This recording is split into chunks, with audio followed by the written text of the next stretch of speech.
Derivatives trading involves substantial risk of loss and is not suitable for all investors. Past performance is not necessarily indicative of future results. So stressful. World on fire. Good God. I can't look at this, guys.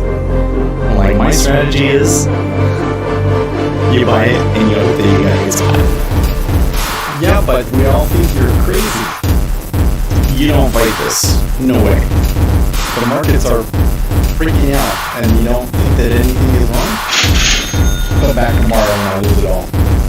Should be fun. Good morning, everybody. Wow, my camera is like way off here. Fix that. Well, hope you had a good weekend. Everything went pretty smoothly for me. Let's come in and look at the charts, eh?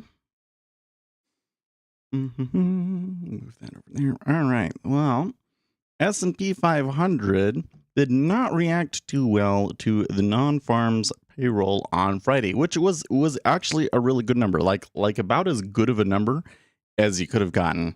But of course, the market hates it. So we're back into this good news is bad kind of paradigm.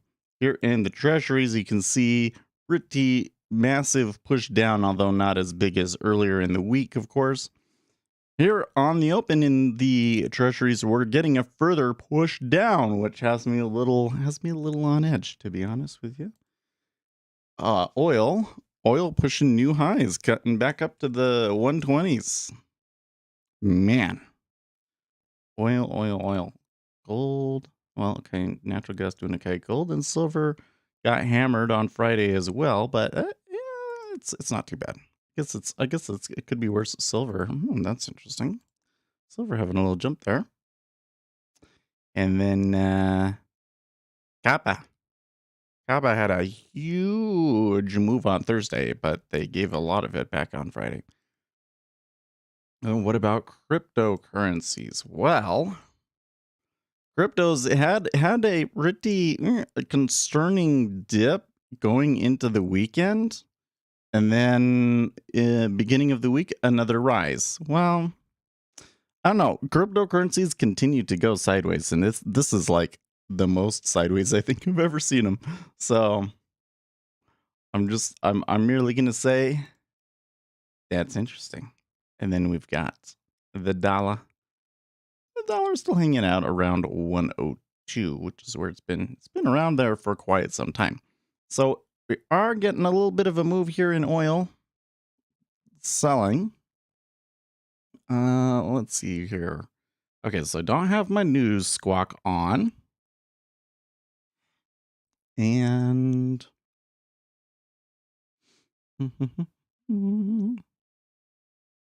well, I tell you what, coming back over here. I'm not a huge fan of the way that I'm seeing the Treasury move at the moment.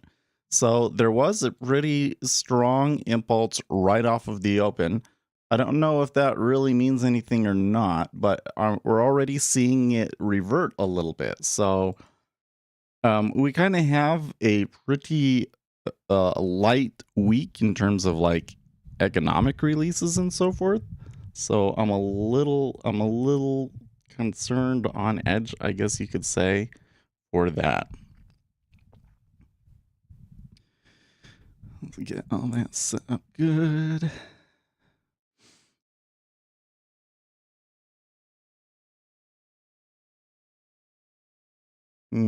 Carl Icahn posting a statement about 25 minutes ago about his proxy fights at McDonald's and Kroger's. Oh, I didn't know that it was doing it against Kroger, too. That's where I shop. You better not ruin my food. Make it more expensive. Good grief, Carl. Carl. I love you, but don't make my food more expensive, please.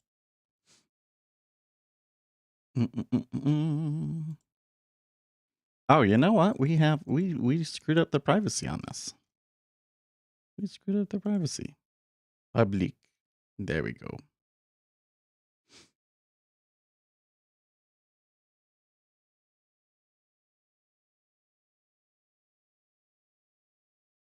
Wow. Somebody actually got through our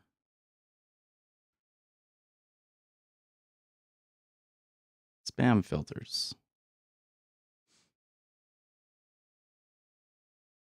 Okay, there we go.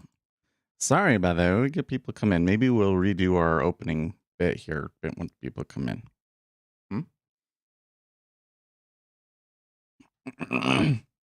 There's no news at the bottom of the hour, and the treasuries are almost back to where they started.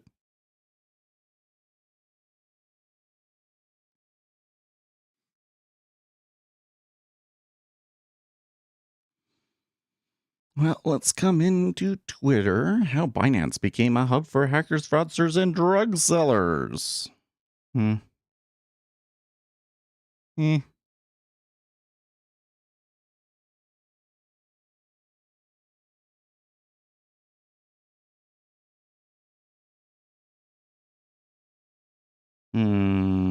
DD shares up 46% pre-market after Wall Street Journal reports China to conclude cybersecurity probe.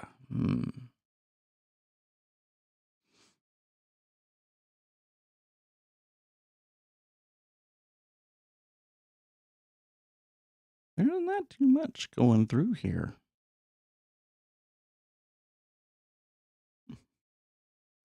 If chess was released as a video game, this map sucks. Why is Queen so OP? This game mode is stupid. Yeah, probably. That's funny, Elon Musk posting something like that. The acid test for any two competing socioeconomic systems is which side needs to build a wall to keep people from escaping. That's the bad one. Yeah.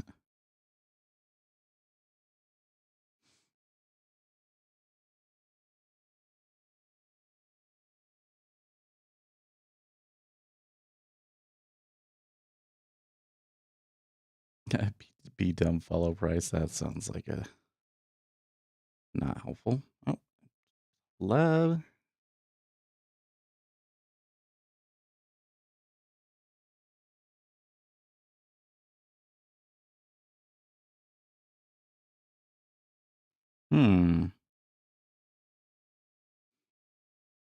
Nassim Taleb says the Soviet Union, according to Tom Holland and this other guy, the Soviet Union was not dispatched by military spending, but rather by the oil glut of the 1980s. Russia is principally an oil economy. That's true. To repeat, while I've seen gluts not followed by squeezes, I've never seen a squeeze not followed by a glut. In oil, and then he was talking about Walmart says reducing inventory glut will take a couple of quarters. Oh, right. Okay.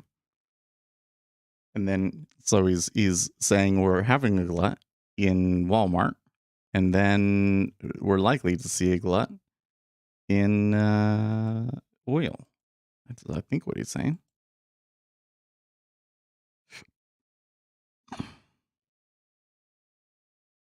Well,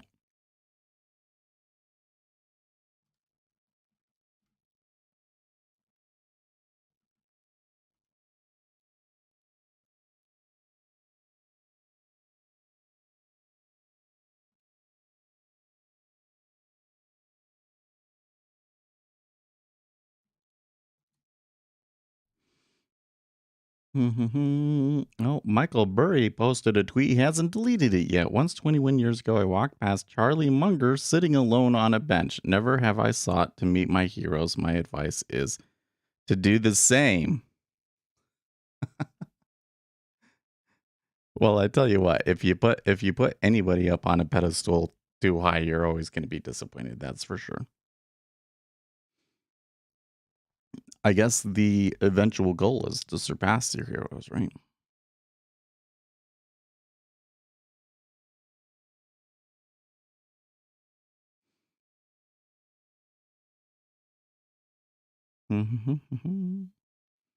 Anthony Crudelli, I've been grinding to break even lately, and it has nothing to do with my strategy. I'm trading too big, and I've had a weak hand in the market. When markets are unsure about bottoms, we all get weak hands, and we need to size down to withstand the chop. Otherwise, we become the chop. Yeah, but there's reasons why we're likely to see chop here, right? Anthony Crudelli, I like to use RSI when we're in range-bound markets, but not on... Well, of course. It doesn't mean it's useful. Well, I mean, I'm not going to say it's not useful, but it's not very, very effective, predictive signal. Okay, President Biden seething that his standing is now worse than Trump, reports Political. Biden and his aides have grown increasingly frustrated by their inability to turn the tide against a cascade of challenges threatening to overwhelm the administration. I think today I need to switch my contacts out. This eye is watering a little bit more.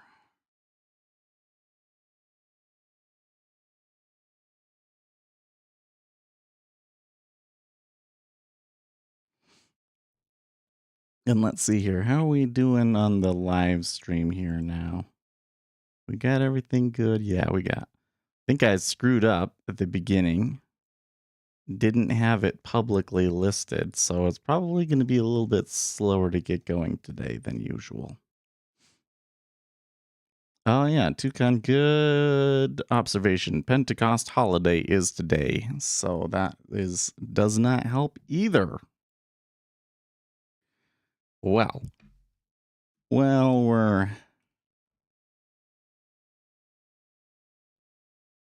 waiting around for people to come in. I was hearing that Martin Shkreli had a prison blog. Oh yeah, here's his blog.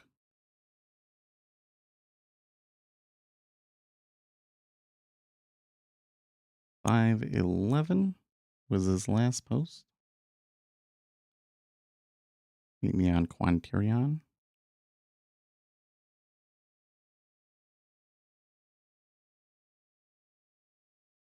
Wow. He had time to read a lot of books.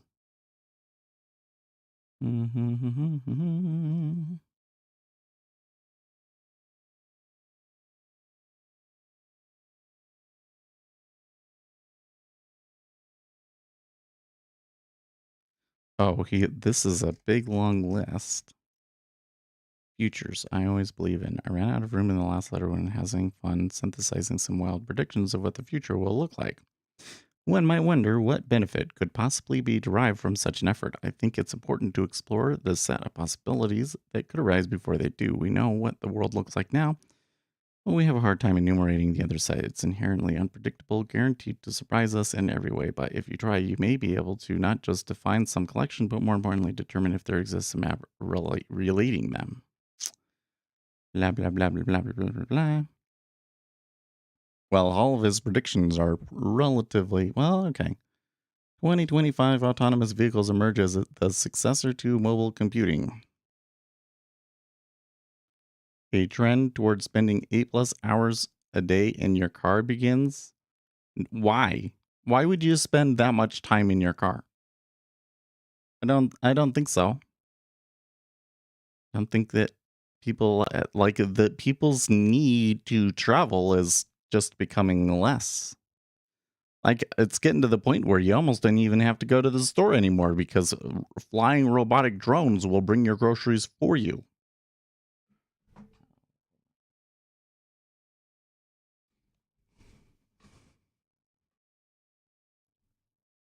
"2026, a human-generated song with zero human editing or direct participation." Well, that has kind of already happened, right? Robots make songs.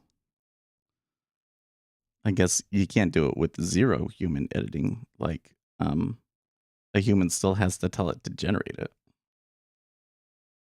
2030, virtual reality is ubiquitous and wide. No, I don't think so. Here's the thing. Virtual reality, right? The virtual world is not as compelling as the real world.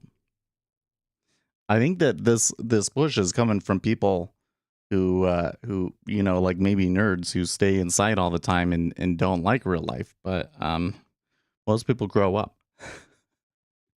And I don't want to spend the majority of my day strapped into a stupid helmet. No.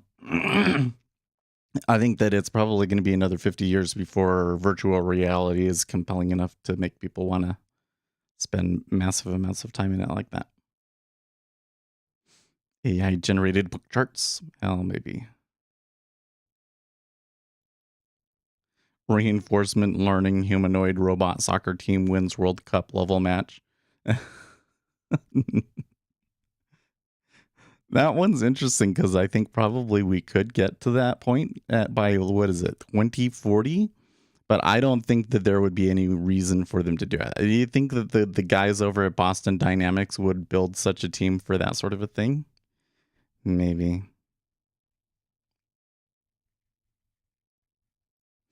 I'm not I'm not impressed by his predictions so far.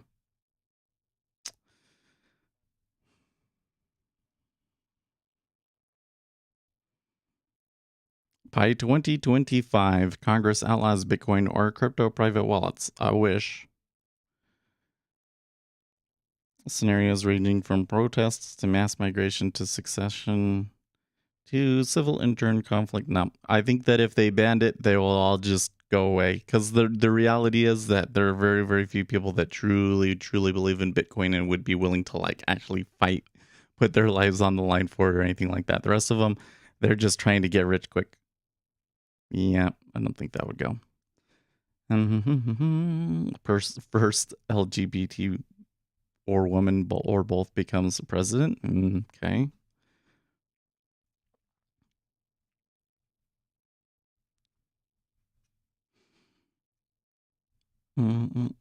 A relatively large war is fought either nearly or completely autonomously. Well, it won't be almost nearly autonomously, right?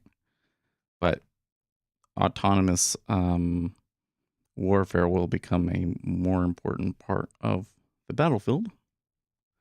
2040 to 2050 basic uniform. God, I hope not. I don't like this list at all. I do not like, let's see here. By 2030, P does not equal NP is proven. I'm not convinced that it can be proven. Are you familiar with this problem that you're talking about? P equals NP. So it's basically like there are some problems where it's like, say I want to go through a list, I have to go through every price and I have to visit it once, right? But what if I want to, there could be like two lists. Like I need to go through every element in this list, and for every element in this list, I need to go through all of the other elements in this list. And so it's like the complexity of it basically scales x to the y, right? And the question is there a way to simplify that problem to find the optimal solution for it to be done in less complex time? Sometimes you can. Sometimes you can look at a problem and you can say, oh, well, I don't need to visit every single one of these. I can use this math and determine which ones I actually have to visit, right? But can every problem be simplified like that? Is there some simple mathematical way to do it? And this is the P does not equal NP problem. And I'm not sure that there is a solution to it. But if we did find a solution to it, it would be huge. That would be insane. Quantum computing, sure. 2030, tokamak-based fusion begins? I'm going to say no. I think it's going to take longer than that.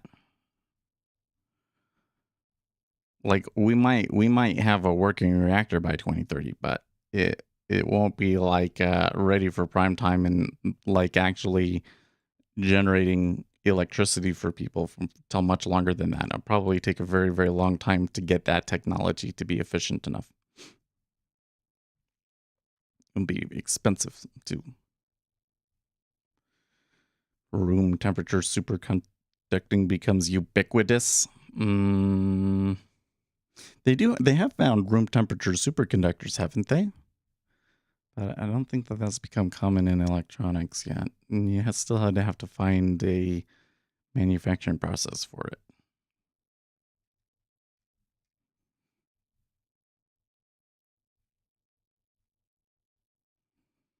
Major quant fund melts down due to malicious market-based action. Sure. I mean, that already happens. Crypto will be greater than no. Crypto will be greater than global M1? Probably not.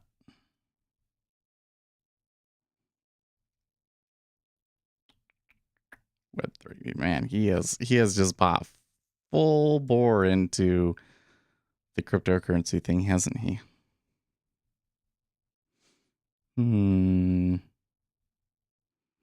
UK faces massive political vacuum as Boris Johnson's no confidence vote looms. Really? Okay, so I hate this sort of thing because that's a big deal. That is going to affect markets substantially. And me being here in the United States, I do not have a very good handle on that or very good edge. So kind of have to stay out of the markets to some extent when that's going on. Just noting the 6J is kind of trending down today, but the action in the Treasury hasn't exactly matched it. And we're kind of seeing gold leaning to the downside here as well.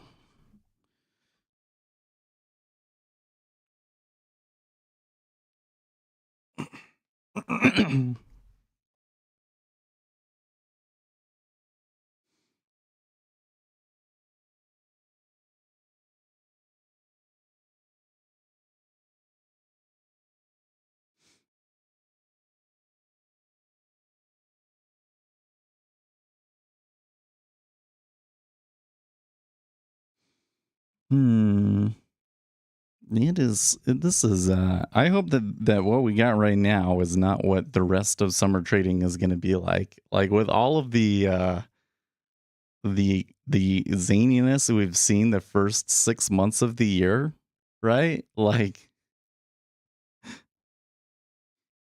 for markets to just go dead here, I think would really mess up a lot of traders, wouldn't it? Man, it's a little hot in this room again. I keep getting this. I think that the heater turns on at night. But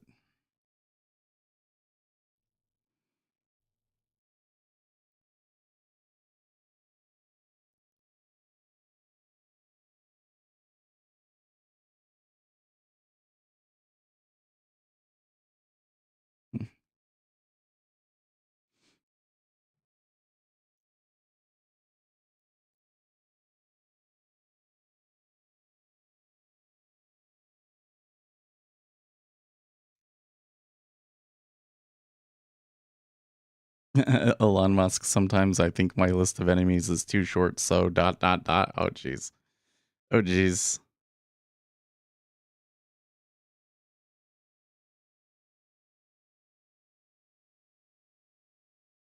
Oh wait, did Jigsaw really write this? ES is the amber turd of markets, alluring at first but tiresome when it keeps pooping in your bed. It looks good, but there's less pretty markets out there that will treat you far better. I don't get the picture that he posted there though, and then there's not a link or anything.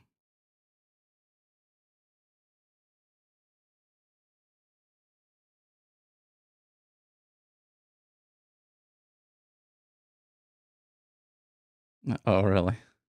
In 1986, the American Physical Society booked 4,000 hotel rooms in the MGM Grand and cost the casino so much money that the APS was asked to never come back by the entire city of Las Vegas. The physicists didn't discover some genius gambling strategy, they just didn't play. Oh, okay.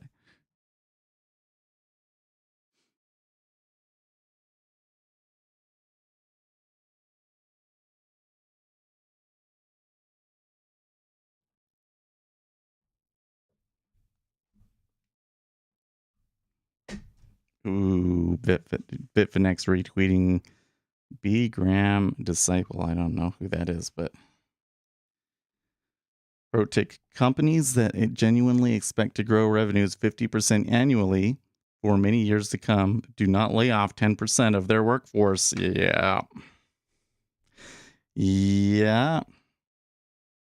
Well, but actually, because you could, I mean, I don't think that that's what Elon Musk is thinking. He's thinking, yeah, we scale down for the recession, and then later we scale it back up. That's what he's thinking. He just wants to weather the recession. Well, I don't know if there's actually going to be a recession though. Pretty, I have to say, that's a pretty drastic thing to do for your company, to your company, based on a hunch that the economy isn't doing well. You know what I mean? Juan Williams on the Hill, Democrat infighting could spell doom. Well, come on. It already looks bad for Democrats. I mean, doesn't take a genius to see that.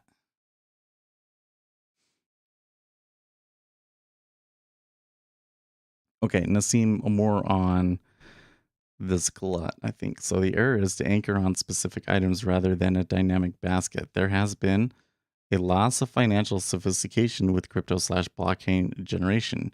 In their word salads, they don't get that money supply became asset inflation from low rates, largely from crypto and RE, which must mean I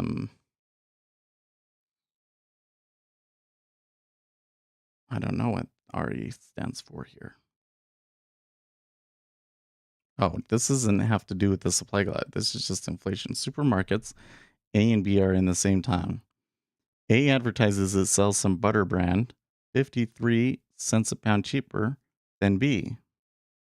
B advertises it sells the same detergent at 78 cents cheaper than A. When gauging your own goods inflation, look at the lower bound of prices and include substitution. Okay. I don't get it. Not sure I get it. So the error is to anchor on specific items rather than a dynamic basket. Sure, there has been a loss of financial sophistication with crypto blockchain generation and their word salads. They don't get that money supply became asset inflation from low rates. Yeah, I don't understand how he's relating that to cryptocurrencies, but whatever.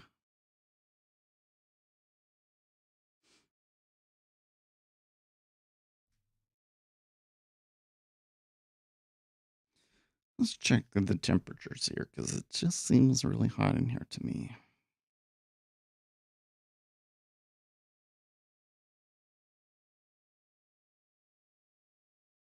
Hmm. It says it's 70.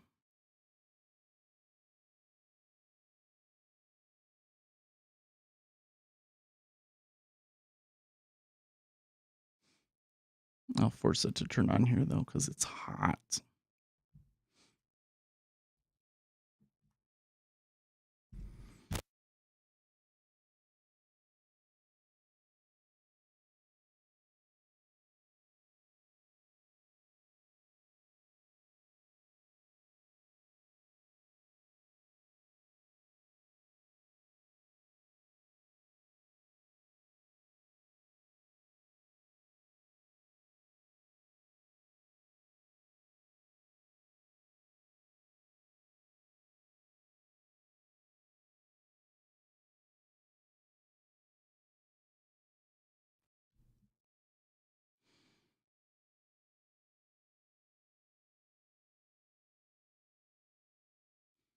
How much time have we got? It's only been 30 minutes, man. Man, it's okay. We got plenty of time to yap. I wish I had good stories for you from having the baby over the weekend, but like it was pretty uneventful, really. Had the baby Friday night, stayed Saturday, came back. No problem so far.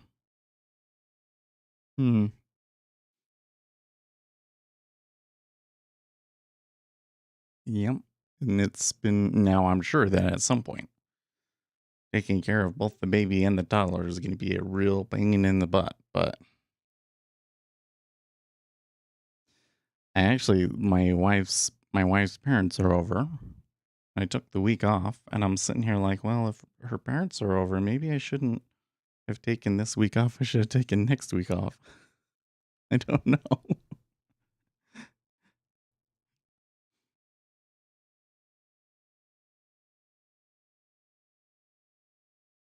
So it keeps coming down to the bottom of this, but they are not like willing to go yet. It kind of seems to me that eventually the treasuries want to move lower, but not sure why it's doing what it's doing here. Probably markets are going to continue to be relatively quiet here until the S&P 500 opens. By the way, those 3 of you that clicked that like button without even being asked, I appreciate it so much. Helps the channel out a lot when you click the like button. Well, if I don't know, well, we'll see what happens. I need to take advantage of this time to study at the very least. Let's study my Series 65, and we'll do some videos. I've been doing some work. I've done all sorts of interesting things. I want to work. I'm trying to save my money for my desk here. I think we're gonna put a decent amount of money into the desk. I've been looking at monitor arms. You want to hear about monitor arms? Look at monitor arms. So if I'm doing like a single monitor arms, there's so many choices, right? Oh, see, look. Keep shopping for monitor arms. That's the one. That's one.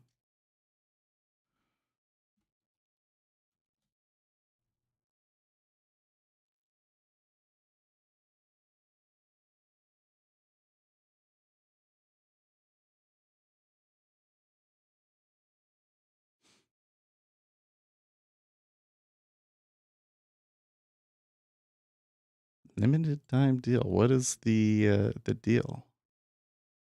Oh, really?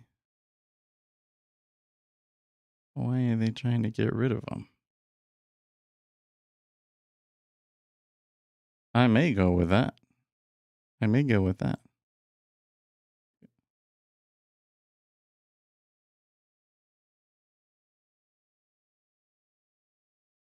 Well, the ratings don't sound too bad.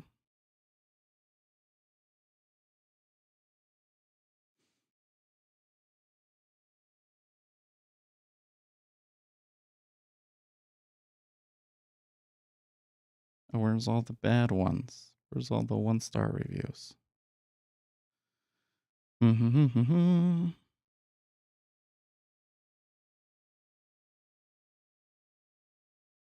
This guy gave it 1 star because tilting wasn't very convenient. Oh, the mount collapsed after 5 to 6 months of light use. FRP's connecting the monitor is broken and now has no tension. Oh. Yeah, if you get fell after 6 months. Well, that's not uncommon for gas spring arms, though. How's the family? We're doing good. Yeah. I don't know. I guess the wife's taking care. You know, well, that's what we should be doing. Listen. Well, let's finish this. Here's one I was looking at. These ones are dirt cheap. Holy crap. $27 now? I hear that these are really good, like relatively speaking. The Amazon Basics one is of course popular. Do they have the Jarvis one?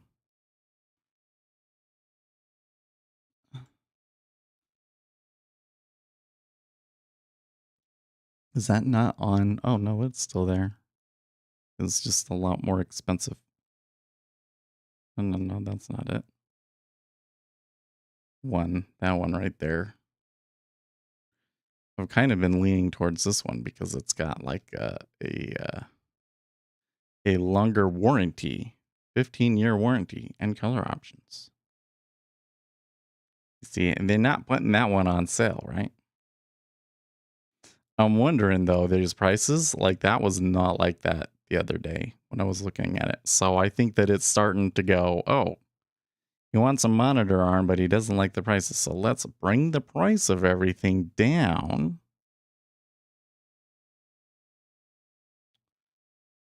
And then I think it was mount it. I can't remember. There's these guys, they got like a bunch of different ones. They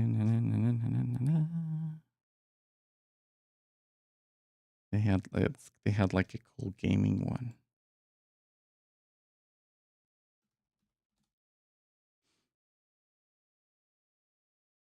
This one right here. Now this one is different because it is not a gas spring, it is a regular spring, which I find interesting. I don't know if that's bad. They seem to put it as that it's a positive down in here. Where is it? Somewhere in here they say, hey, look, it's a spring, that's good.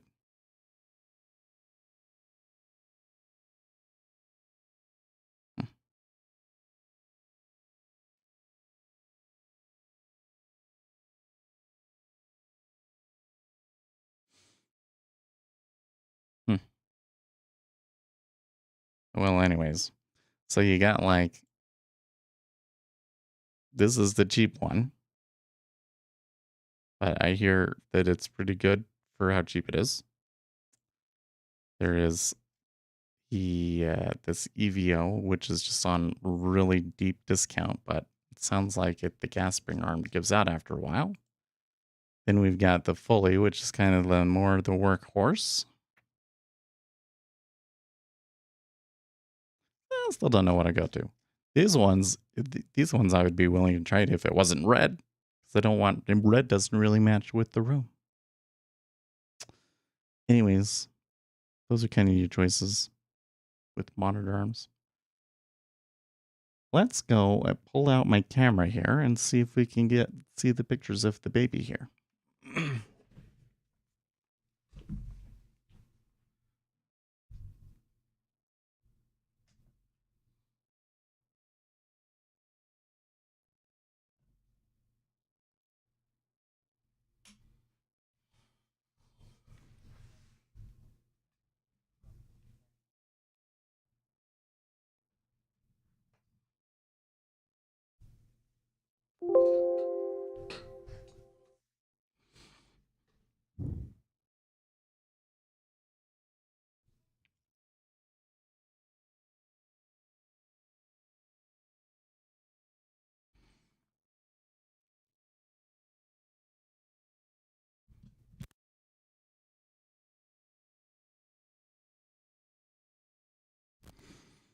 All right, let's pull this over here.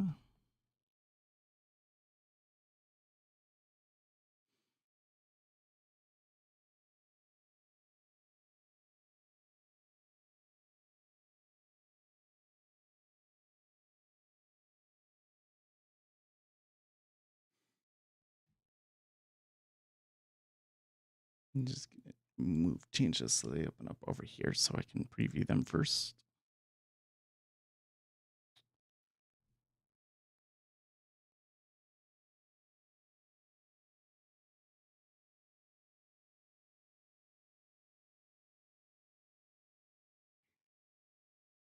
In a lot of the pictures, he's got one eye closed. So, which one do I like most?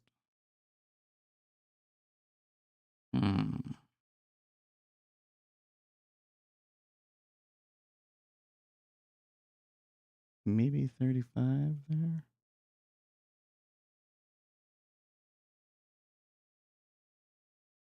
Nah, 34.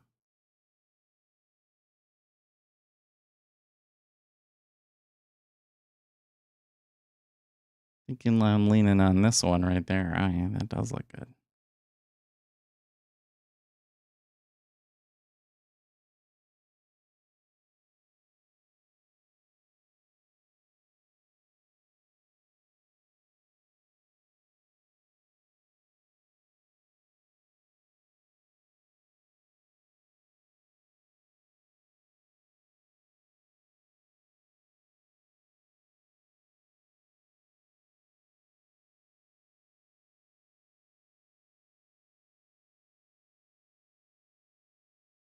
Oh, I did a good job with the weigh scale picture.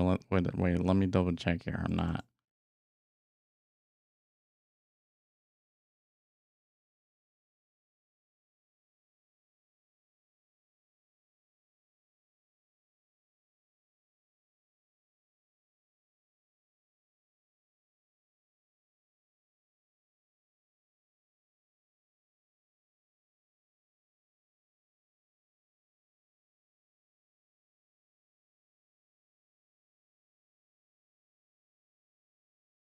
I mean, he's covered on the bottom, but I'm not gonna risk it.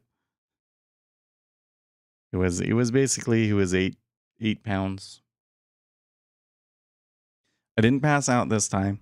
Apparently I'm still, I'm not the only person that passes out at the hospital, but apparently they remember me. But this time I had my blood sugar up, which is kind of a weird thing to think about. I'm not like diabetic or anything, but no, I think I'm in a dramatic situation and I haven't eaten. Wasn't didn't fare very well.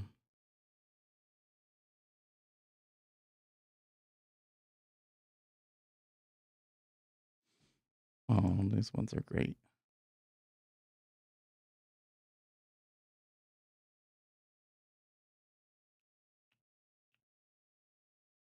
He was looking around a lot. That's also.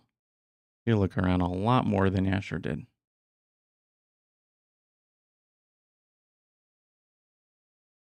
I think I kind of like this one.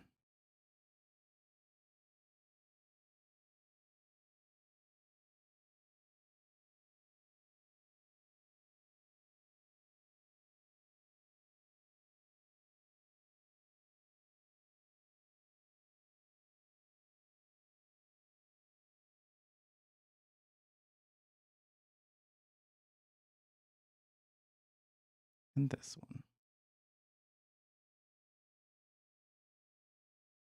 There you go. I think I could work with that one. But you know what? Let's do this one. Let's just do this one. 4, 3, 4.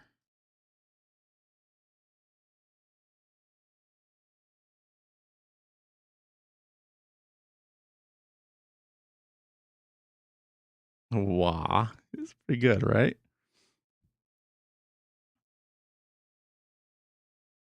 It's the freaking camera, man. It's like it's hard to take bad photos with it. Would you edit it a little bit with me here?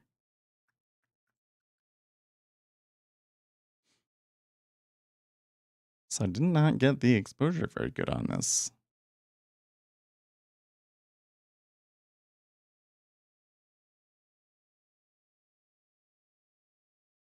Too bright. Yeah, I don't want to lose. So getting to about right there is about the point at which I think we're good on there, yeah.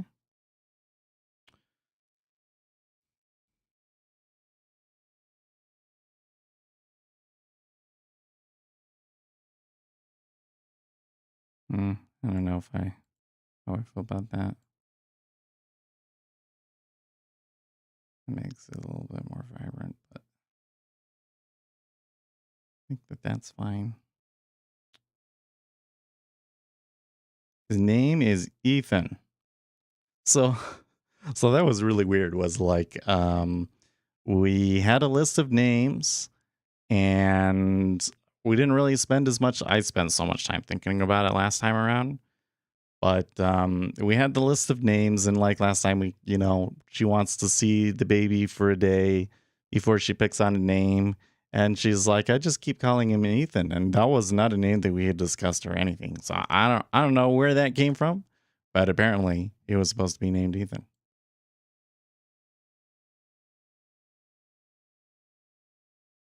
There.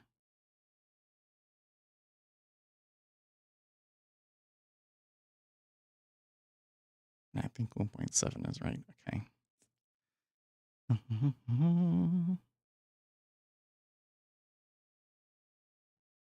Now I'm wondering, do I want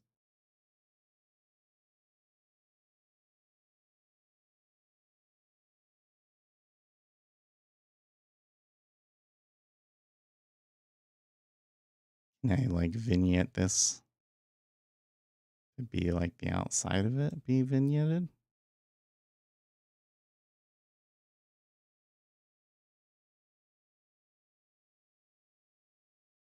Eh,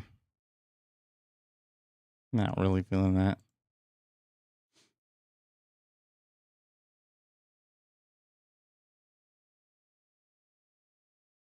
Come in and do some noise reduction. Probably can't see over there how much this is big of a difference this is making, but that helps a lot. Yeah.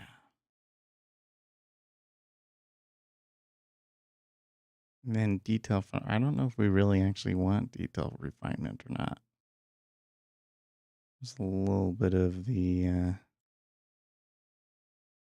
detail in the cloth and stuff that would be nice, but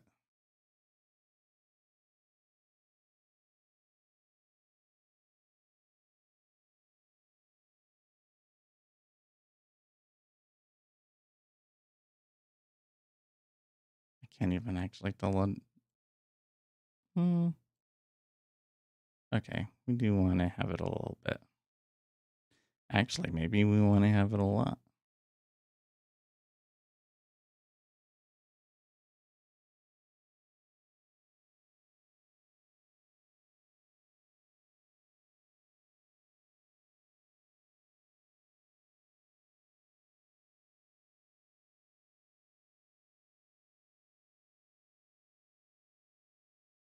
Actually, I think I'm okay with it being there.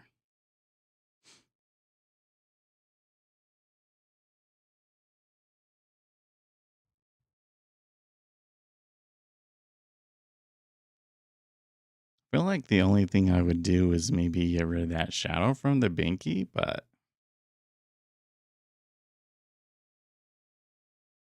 I don't know if that really makes sense to do that. Maybe there's some blemishes here we could get, Yeah, let's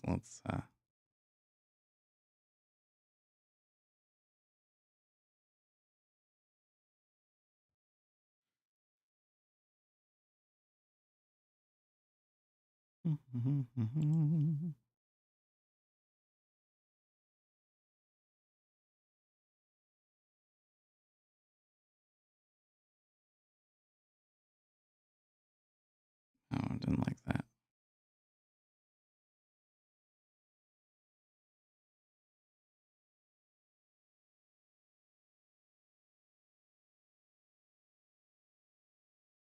Better.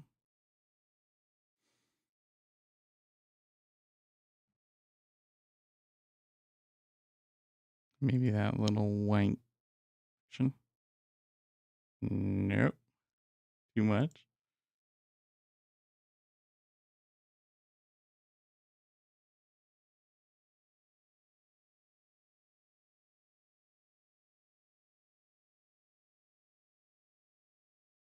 Yeah.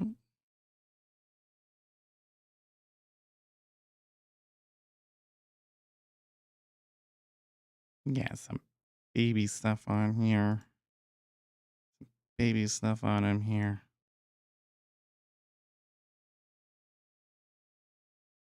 We'll get rid of.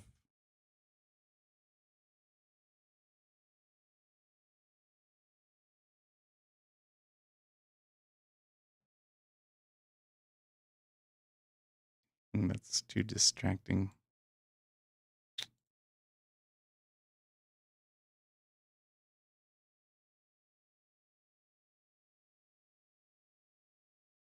Good. Good. I like it.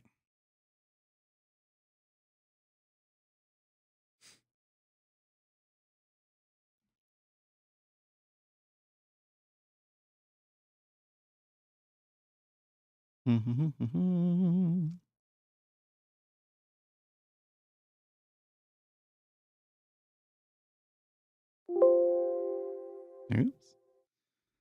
Once it takes it a little bit to save it if it's the original Photoshop, huh?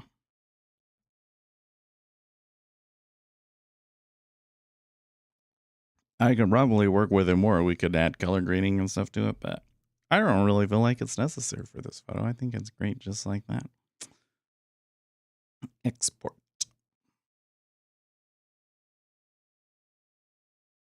Oh, no. That's not what we want at all, huh? Okay, what we want to do is we want a new picture now, and we'll make it a social media square post. There we go. Actually, well, we'll see.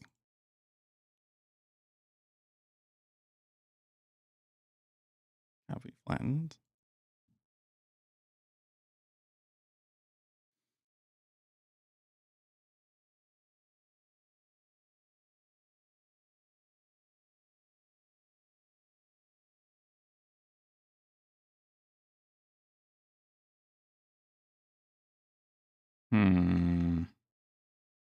No, I don't like it. I don't like it. We're gonna do it. No, don't say that. We're just gonna do it full HD.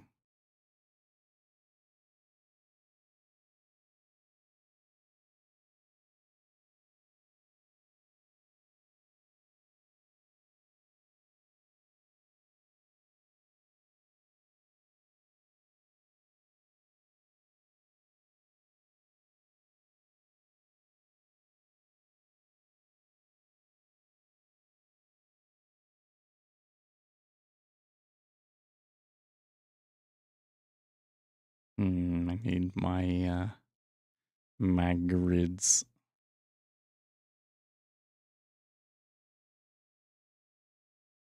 Okay.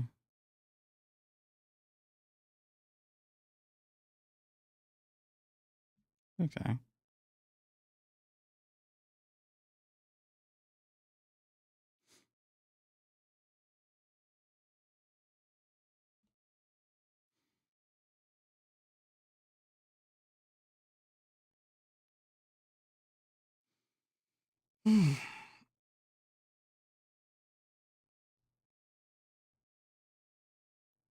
So how did I do compared to what we started with?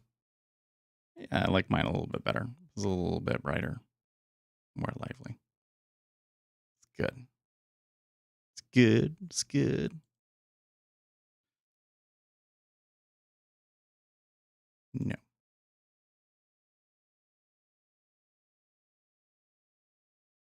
Okay. Well, we did all of that. Treasuries have kind of come back a little bit, but not really. This is just slow market, isn't it? All right. I want to see the post this picture for you guys so you can see it here on YouTube. Create post with an image.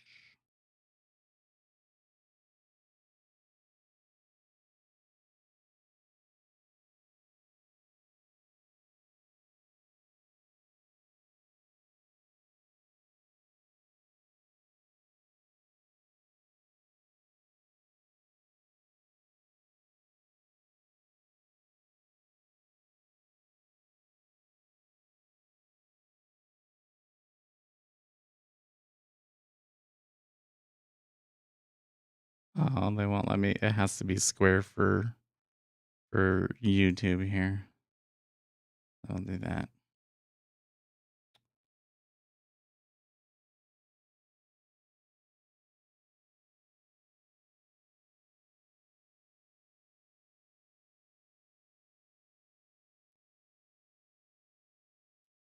Here's a picture of newborn baby Ethan for you guys.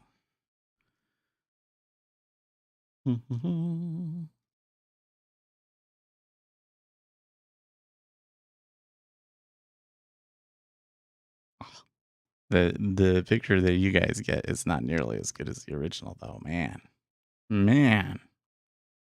What, you think Instagram will do better for us?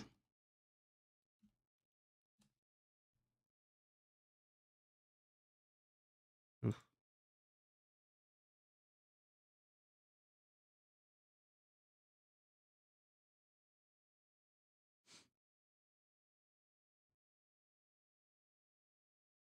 So the Japanese yen is still getting pretty hammered, but the Treasury's not moving down. Hmm.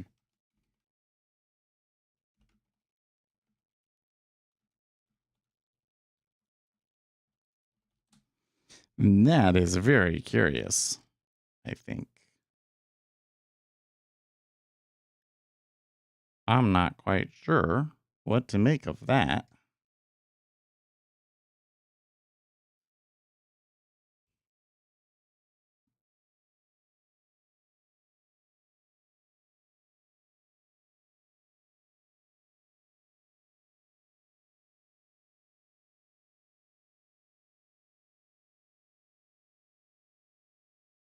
Yeah, let's do a 16.9. There we go.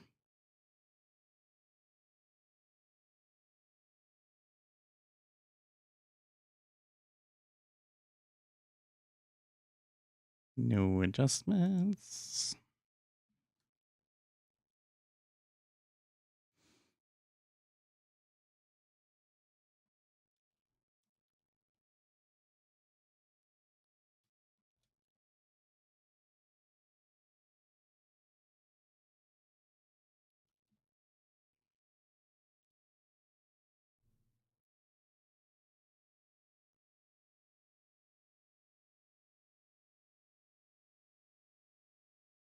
There we go.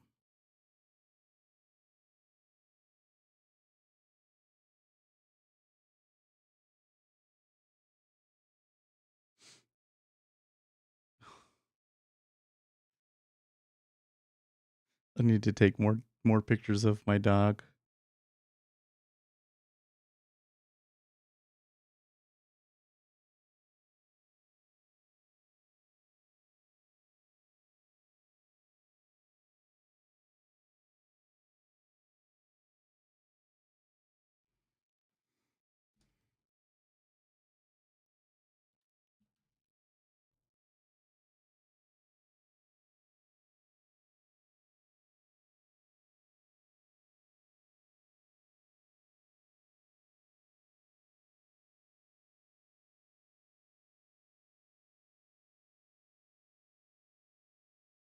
Hmm.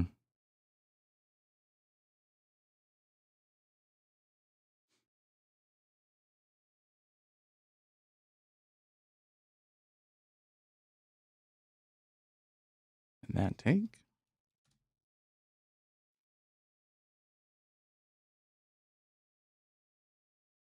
Congrats. Thank you very much.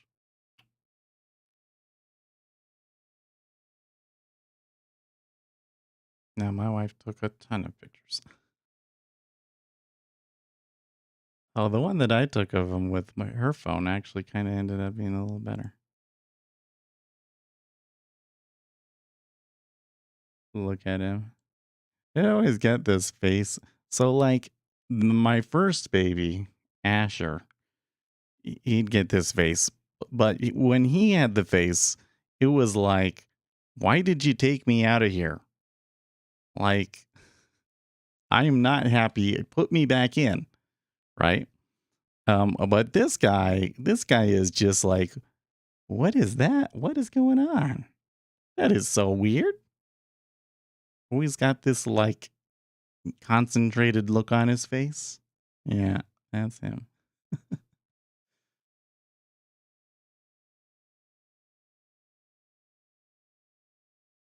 Let's see here. Did it share it correctly?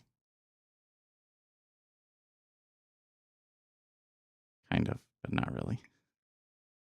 Looks really good on Instagram though. Looks really good on Instagram though. Okay, so now I got this other picture here. This one's great. Here's a picture of Asher with our puppy. Oh my gosh. He doesn't look like that. It doesn't look so much. The puppy looks so much different now. He's pretty I don't know how to he's an edgy puppy. He's an edgy dog, I think. He's a bad A. I need to get like dog SEAL Team 6 gear for him or something. Cuz he looks He's cute AF. It's like I keep trying to like do everything like some sort of cyberpunk edgy sort of thing, and it just keeps coming out cute. I don't know what to do. I don't know what to do about it. Oh, I like the dog. The dog. Oh man, so the one thing that was kind of interesting was when we brought the baby home, the dog wanted to sniff the newborn, and we were kind of worried about, I don't know, like my wife was holding him and he was like freaking out and like was gonna start biting her because he didn't want to be held. So we're like, nope, you're gonna go in the kennel. So we put him in the kennel and he threw a real temper tantrum, like 30 minutes. And I've got a collar. It doesn't buzz him, but it vibrates. But it was like not doing a thing. It was like he was just yelping and yelping. But eventually he calmed down. And then the next day we got him, he sniffed around and then he was fine. And the dog has actually been like incredibly docile. Overly docile. It's like he knows that there's a baby, or like the hormones are affected. I don't know what the deal is, but he's been different the past day and just kind of been chilling. So that's kind of interesting. Well, the Treasury falls back below 3%. 10-year falls back below 3%. I do think that in the long run, probably we could be headed higher, but they're just not. It's just not moving. Oil was seeing a little bit of a move down at the beginning of this session, but has reversed and has moved higher and is now almost about to hit the highs of the day. Bitcoin not really doing anything interesting. Swiss franc is kind of moving. The dollar is seeing a little bit of strength. I don't know.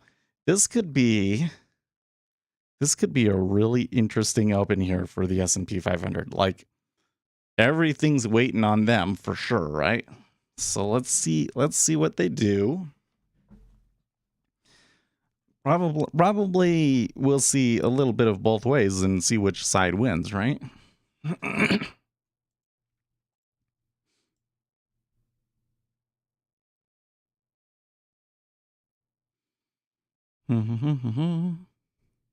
New paper by Larry Summers suggests much higher Volcker-style funds rate is needed to tame inflation. From Lauren Summers. Oh, do I not follow him on Twitter? Oh, I guess I don't.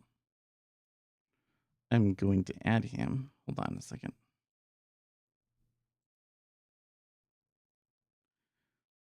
We're going to add him to our lists.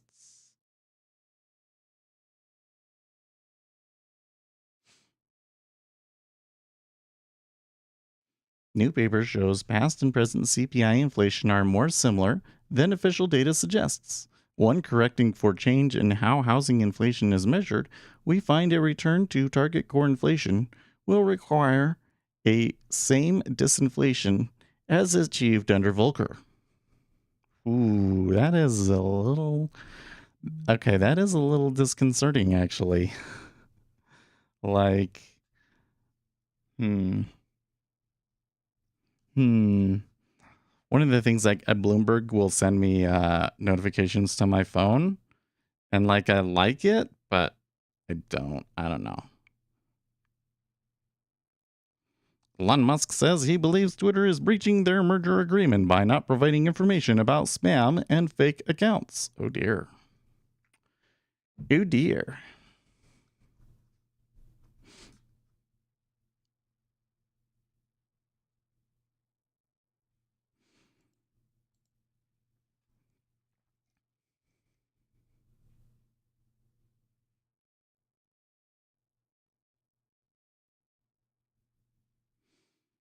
Good morning, Tobias. Yeah, but I posted the picture on the feed. Like, I could go and get the baby. Maybe we'll do that. If they come down, if she comes down before the stream is done, then I'll have her stop in here. But otherwise, I'm not going to bother him today. And I don't know. I'm not as when it was the first time. Obviously, the first time I was like, man, you have no clue how much work it was to have a baby. Like I thought that I was just gonna have stepkids. I intentionally wanted to have stepkids, which is a difficult job, I have to say. Yeah, we had another one on Friday. So my second 5 in the house overall. You're waiting for your son as well. He should arrive within the next 2 weeks. Good on you. Listen, we need the people. People think I'm crazy, but if my wife she's like what 38 now. Was a little bit old to be having children now. And I don't know if she had to get the episiotomy again, which means they had to cut the bottom to make room. It was doing okay, but I think we could have gotten him out without doing that, but they were concerned about his heartbeat going down while she was pushing. So, they weren't sure if it was the monitor or what, but they're like, well, we're just not going to risk it. We're just going to cut and you're going to push him out. And, otherwise it would have more because there's not going to be enough people in the future, guys. All of these great things that we have in our modern society, like it requires a certain amount of people to do. And if we fall below replacement population, especially here in the West, it's a really big problem. Like, especially from the investment world, right? If you ever get to a point where more money is being pulled out of retirement accounts than is being put into retirement accounts, then this whole market just falls apart. Because the actual value of the companies is not enough to prop it up. It'd be a real problem, right? We need people. So, and I think the whole thing is, trying everything that I'm doing is so that the kids can get as far of a step up as they can, so that their kids can, and then you just kind of you spread it, Maybe one day in the future. They always talk about like basic universal income. I don't think it works like that. I think that at some point in the future, people will become more productive, like so productive that they don't have to pay that. How do I say this? People in the future, people will become so productive that they won't have to work very much to pay for themselves, right? So what they will do is they will use that extra income to purchase assets that their kids can use. And then, in the future, their kids, everybody will have, and that's how you get to a basic universal income, is that everybody's just invested so much. Couldn't happen. Does that seem like a dream? Mothers are getting older in general because of how society works now. Women are hardworking, so they have babies later. Yeah, but like that's the thing though, is like, so we had this baby. She's 38. That means that by the time he's going off to college, we're going to be like in our 50s, right? 50s, 60s. It's old, right? And you only got so much energy. I have to say, there are real reasons to want to do it early.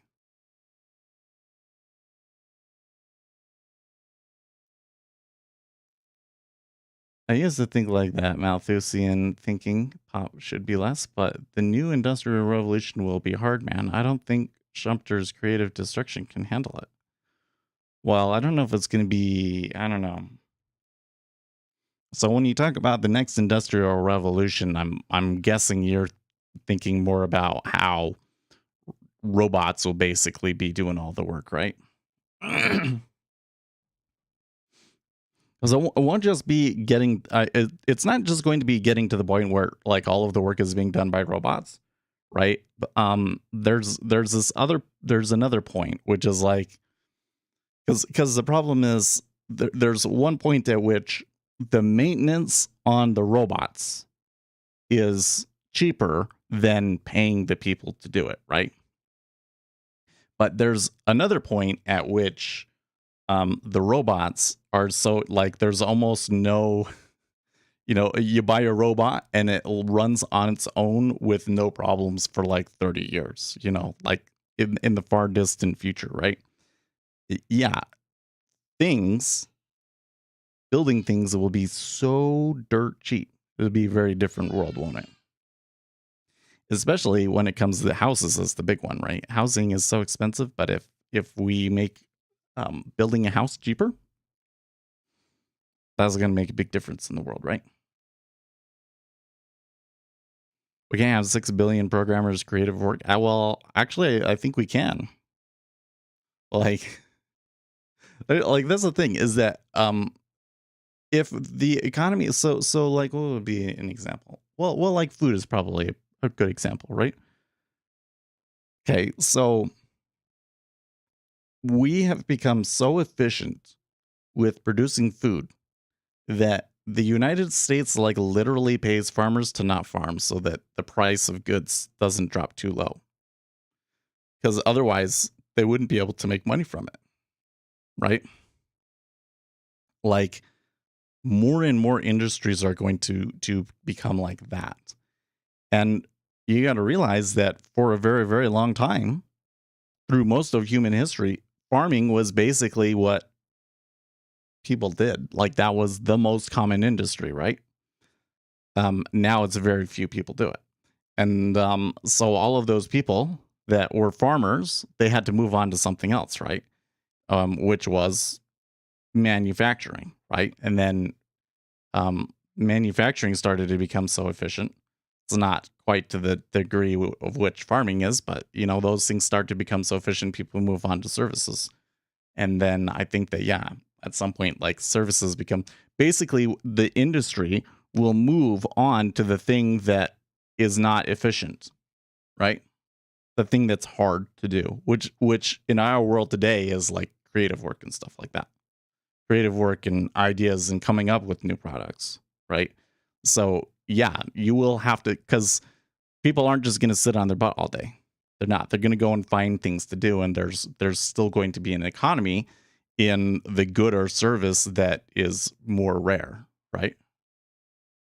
So I don't know where the world will be at by the time that sort of thing happens, but they will find things to do.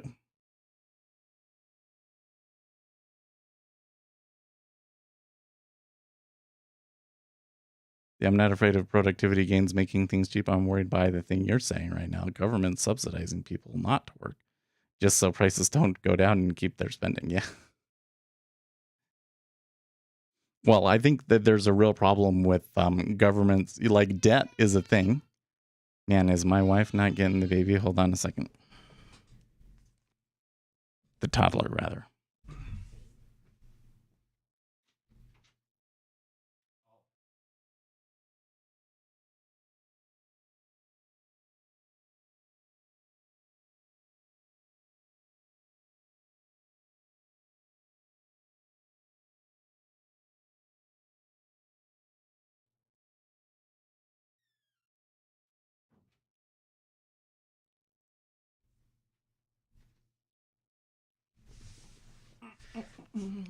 Wave to the camera. So hi. Hi. No. She had the baby on Friday. No. I'm talking about he woke up and came downstairs. We have like a, what do you call it? Like a thing to prevent him from going up the stairs, essentially. And he was sitting right there making noises. He didn't seem too upset, but I would have thought that he would have gone into my wife's room, and he didn't. So she's still sleeping. So that's probably better that way. Look, I'm probably not going to take a trade today. This market is just awful. Even with the S&P 500 going here, it's been pretty slow. Although they are turning down, that could change very quickly, couldn't it?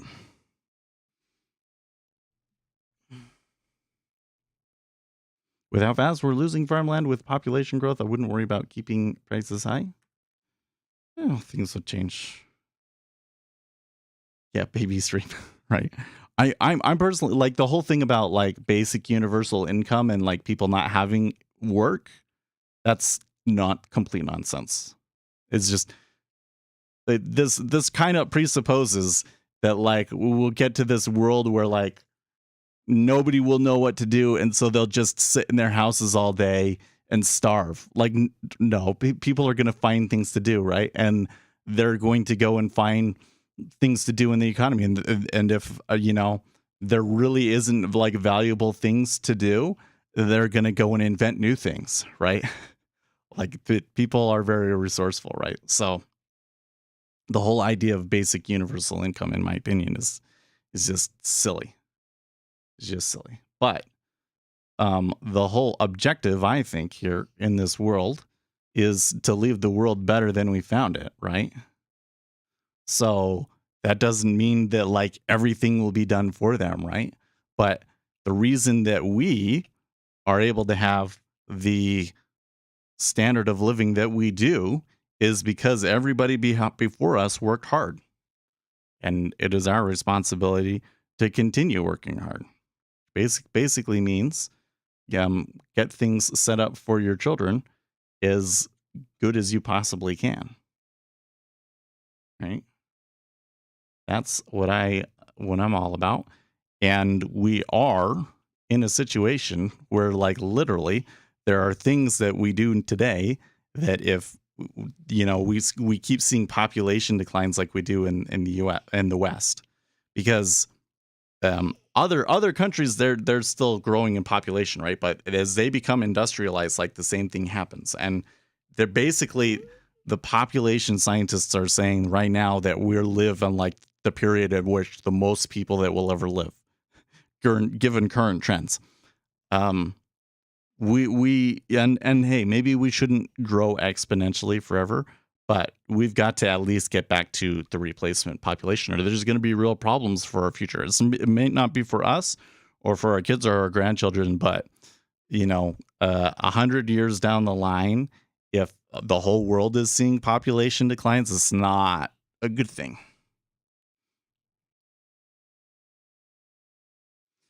Basic universal income is better than subsidizing people not to work in specific sectors. That is a big bid in ZF. The thing that I think is really interesting about economics is that really the key problem that we're always trying to solve is capital allocation. Hold on a second, I just touched it teeny tiny little bit and it fell. Right? It's all about capital allocation. When you look at taxes, taxes is really a problem of capital allocation. Okay. When they do stimulus, they're not making money out of thin air. Like, look, okay, like the GDP is based on the goods and services that we create. Okay. You don't just print money. It doesn't just make stuff, right? People still have to make the stuff. That's where the actual economy, where the gross domestic product actually comes from, right? So when you're talking about taxes and quantitative easing and all of those things, really what you're doing is you're just reallocating capital to different sectors of the economy, right? So when we say we need to give consumers money so that they can buy stuff to after all the effects of the pandemic, really what we're saying is, we want more capital to be allocated to consumer goods section of the economy, right? Because they get the money, they spend it, they're going to spend it on consumer goods. And that's what happened is we pumped up the consumer goods section of the economy, right? You always got to think about it. It's like when we make a policy, what sectors of the economy is that going to go to, right? And yes, one sector of the economy that things need to go to are areas like welfare, because there are social costs to people living out in the street. It's not good for the economy, actually, believe it or not. It has a negative impact on the economy that can be quantified. And so it behooves us to spend some money on taxes to deal with those kinds of issues, right?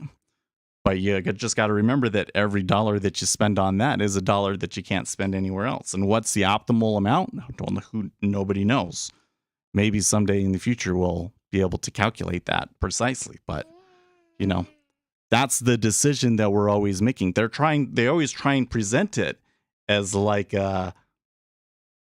you need to do, you know, like it's your moral responsibility to do this nice thing for people and to give more money to the government. But that's all a deception. It's really about how should the capital be allocated, and capitalism does a pretty good job of allocating the capital, but it's not perfect. And so there are situations where we some edge cases where we kind of have to craft some policies to try and influence how the capital will be allocated, right? It's a travesty how much of your life you lose to taxes only to watch it wasted. Well, yeah, I have to say that one of the things that bothers me the most in this world is how poorly the government allocates capital. That a lot of that money goes to companies and causes that just don't accomplish anything.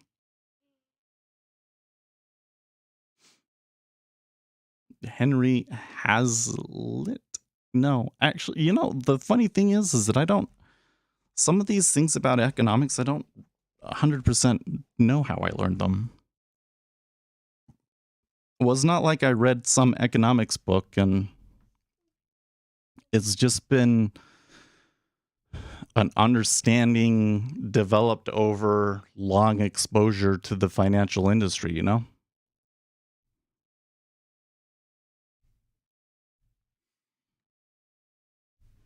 But of course, like the things that we're talking about are really basic. Like that's kind of one of the weird things is that, this is the disturbing thing is that so much of our discussion these days are on economic issues that were already solved. Like the whole issue about like, can you stimulate the economy with government spending? Yes, you can. We've known that for like 70 years, right? Is it good to stimulate the economy by only stimulating the demand side of the equation? No, it's not. We've known that for about 30 years. But for some reason, there was a great deal of people that did not believe it when it happened the first time around, are in denial about the economic reality. And so we had to play through and relearn that lesson that you can't just stimulate the demand side of the equation. You have to stimulate demand and supply in order to have a longer run increase in GDP. Who knew, right? And this is supply side economics, by the way. My biggest pet peeve. Supply side economics is not trickle down. Okay, trickle down was a word for policies that were enacted before the Great Depression that were basically like, we'll give all of the money to the rich people and then eventually the small people will benefit from it. And well, maybe that works in the long run, but it's not a very efficient way to do things, right? If you need to stimulate a sector of the economy, it's best to put it into that sector directly, right? So trickle down economics doesn't work, okay? But that's not what supply side economics is. Supply side economics is that, okay, you're going to do stimulus, but if you only stimulate demand, then you'll just get inflation. You have to stimulate both supply and demand, right? And there's been some policies. I think that they did okay with that after the 2008 crisis. But after COVID, it was like they wanted to learn it all over again. Okay. So one of the things that I want to do, you know, is we got to get more people to be aware of where the economic reality is so that we can move on to the next improvement. He just turned on the fan. Can you hear that? Okay, do you want to go see mom? Why didn't you go see mom? Why did you just decide to come downstairs and bother dad? Unless you wanted to trade spoos. You want to trade spoos? No. Okay, let's go see if Mom will take him.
One of his books is called Economics in One Lesson, just so intuitive about markets.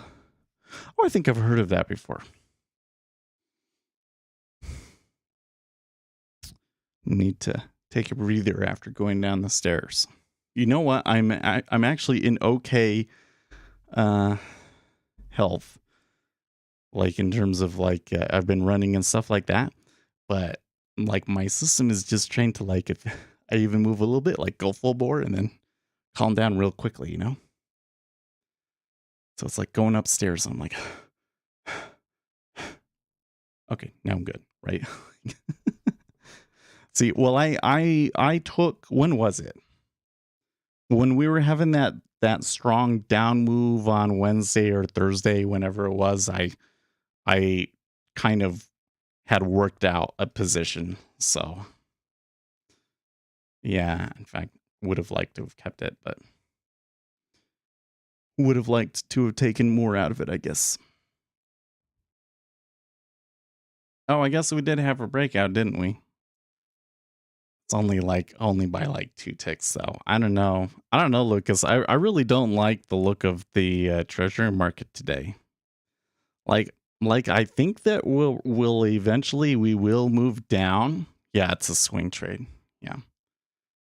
I do think eventually we're going to continue moving down in the treasuries and that we might see 3.5 by the end of the summer, but the action this morning doesn't look very good to me, does it? Like I could immediately tell. Could immediately tell because on the open there was a really strong move down and then it retraced it. And that ZF bid got filled. Oh yes, it did. That was about 3,000 contracts there too. Well, there's still the big one at 025. But that looks more like no, they've never ticked 025. Curious. Very curious. Traitor, get him. Listen, the only reason why I haven't really ever done swing trading is one, because that's not where my edge lies, and two, because I don't really have the capital to do it that way. As far as I can tell, there is more edge available to you the higher the time frame is. So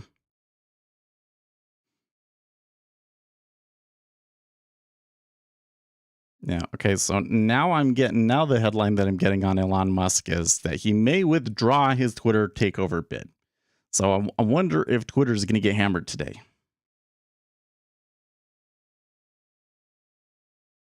When pair trading SAR? We should do spreads. I don't know.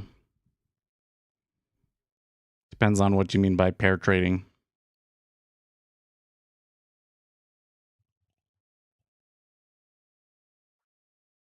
Anyways, to the point that we were making earlier, like, I think that a lot of people think, oh, there's this smart people up there that know so much about this subject, and they've got it taken care of. No, they don't, guys. Nobody's going to do this stuff for us. We have to do it. The public at large is still clueless, and it's a complicated thing. You know, we need more people to understand this stuff and to become effective at it. But this society needs it. What do you know? And then he's got what's this? Oh, gosh dang it! I didn't want to do that. Economics in one lesson. Oh, he found it an audiobook. That's cool.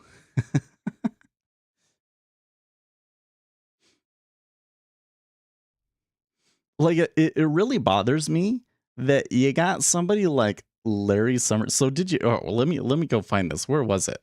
Was it on Zero Hedge?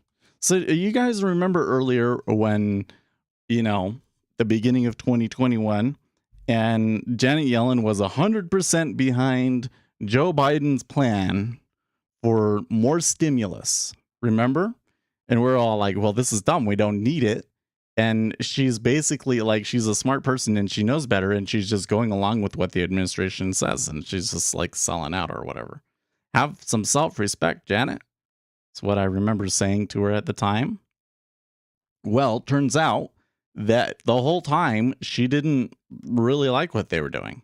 But she was more concerned about not trying to go against the president's agenda. Like, it really bothered her when people, didn't go along with whatever the administration was pushing, more so than that the administration was doing something that she knew was economically damaging. Was like, what? What? It's me. I am the smart people. But it's not about being smart so much. I mean, I guess there is a certain amount of intelligence and interest in math and things like that to really do a lot of this stuff. But I'm just more concerned about that, like, that here you have somebody out there like Larry Summers, okay, and his whole expertise has been government stimulus, and he can come in and he can do all sorts of math to calculate, okay, here's how much stimulus you should actually put in. He says, you're putting in too much, and he just gets ignored. Like, what? And we have this huge swath of people out there now that still think that Joe Biden's stimulus had nothing to do with it. That still think that it's companies just got more greedy and are squeezing us. No, it doesn't work like that. And I think Taleb was making a good point that usually after a squeeze like that, usually there's a glut, which means that, like, even though companies are making money in the short term, in the long term, such market imbalances aren't good for them. Right? Do you have any insight? Well, I wish I knew anything about the oil market NASDAQ killer.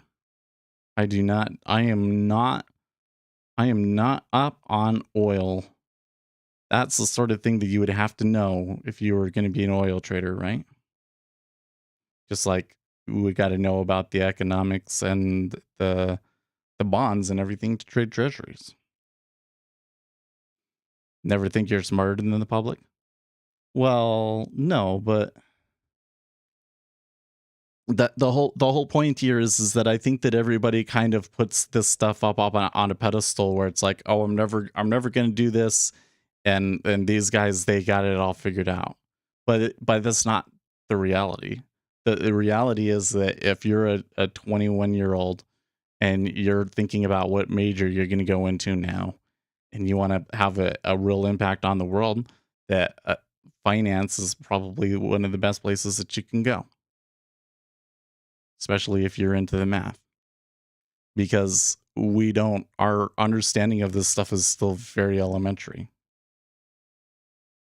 Like we're basically just getting to, okay, we've proven the efficient market hypothesis is wrong, and we've discovered that markets are more statistically efficient than they are informationally efficient, and that informational efficiency is really only recovered on like a five-year time frame.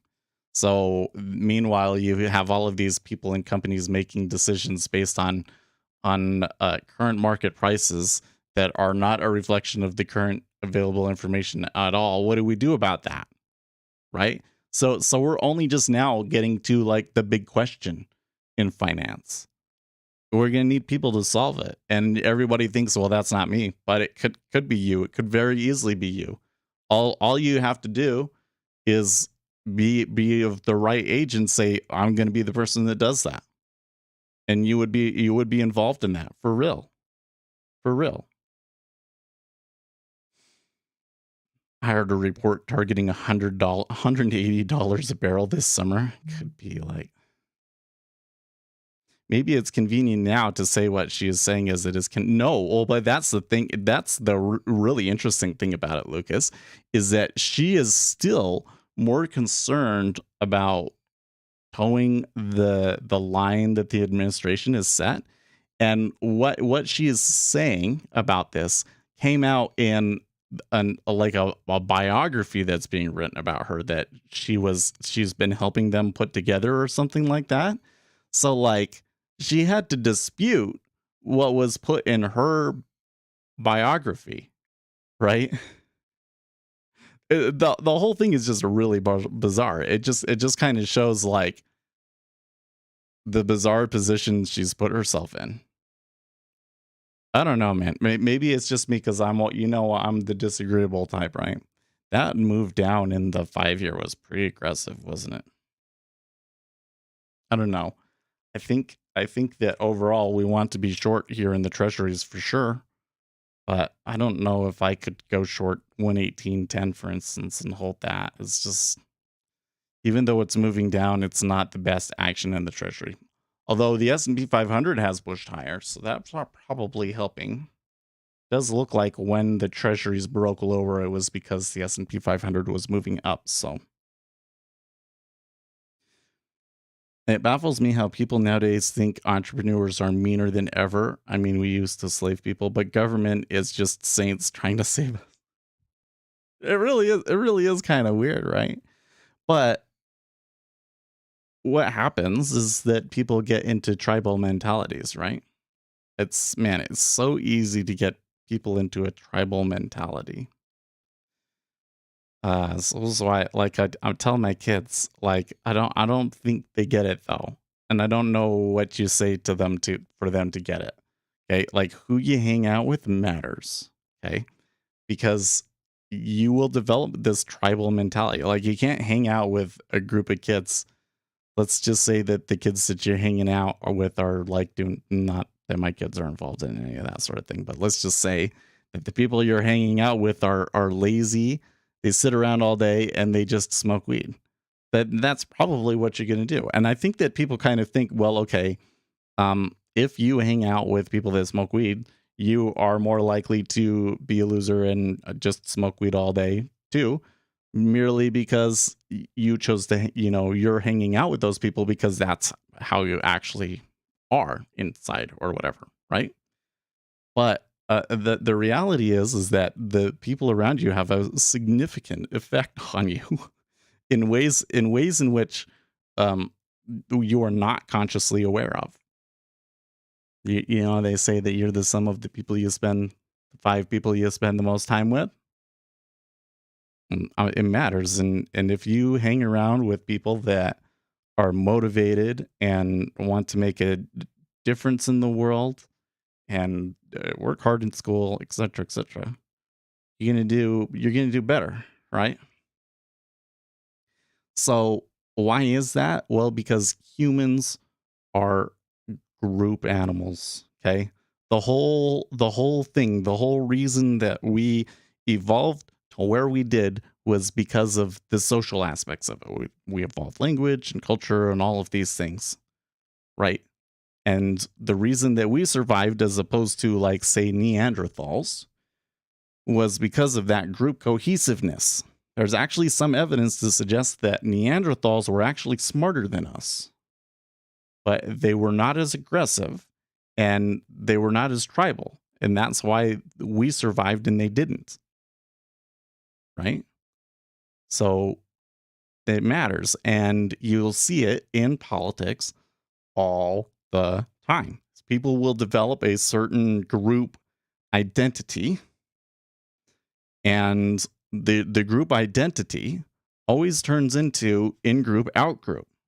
Always. It always does, guys. I'm just telling you. It's unavoidable. The in-group, out-group thing will always develop. And oftentimes that means developing narratives about groups of people that are not true, right? And that's what you're seeing here today, is that the way that a lot of people have defined themselves, and I think that it makes a lot of sense to define, because this really is kind of like the key dichotomy in our world today, is the rich versus the poor, right? And so we have to develop this narrative, if we think we're poor, that the rich are all out to get us and just to take everything for themselves, which they don't see it that way. Not at all. The way that the rich see it as they're doing, they have the ability to produce more than the average person, and it's their responsibility to produce as much as possible so that there's more jobs and more things for everybody else. They're not trying to just hoard it all for themselves. It's just they understand that Jeff Bezos can't just go and sell all of his stock in Amazon and then give it to charity. That wouldn't make any sense, because one, it would destroy Amazon as a company. So we wouldn't have Amazon and all of the jobs and prosperity that's come from having Amazon. That would suck, right? And then two, what are you going to put it into that would be more productive than Amazon? That would actually have a bigger positive impact on people's lives than Amazon has. You know? Jeff could give it to me though. like if I was Jeff, or I was speaking to Jeff, you know, I would say it's not actually your money. It's really not actually. I mean, from my perspective, it's God's money, and you've just been given stewardship over it, right? So your responsibility is to be as productive with that capital and use that capital for the betterment of mankind as much as you know how. And you know, I don't know if he thinks of it exactly that way, but this man clearly understands that. I mean, you don't get that kind of money without understanding that to some degree, right? So that's not what they're thinking. But you get, is the government is your God? No, it's just a question of allocation, right? So here again, the politicians, they have their own. Listen, you can't trust politicians, right? This is just the way that it is. But like, one of the things that's kind of interesting to think about, man, how far do you think this is going to go? I said I don't know if I can sell it at 118.10 was where we're at. Well, you could have made at least 4 ticks off of it, right? I would have been, let's say 3.01, right? So if I get to like 3.3, then I'm for sure like, well, I really should have done something, right?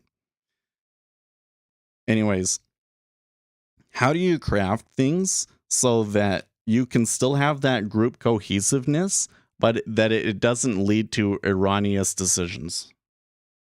That's the real question, right?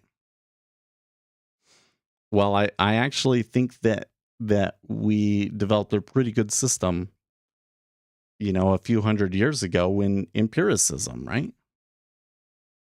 Is that this whole thing of fact-based, evidence-based information gathering and experimental testing and so forth, is just that, one, people still have a tendency to fall into kind of their logical fallacies that they do.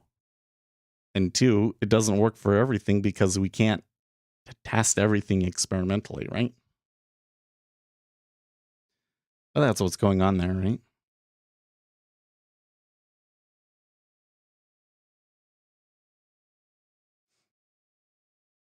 Oh, you want to post a link? Didn't I give you permission to post links before?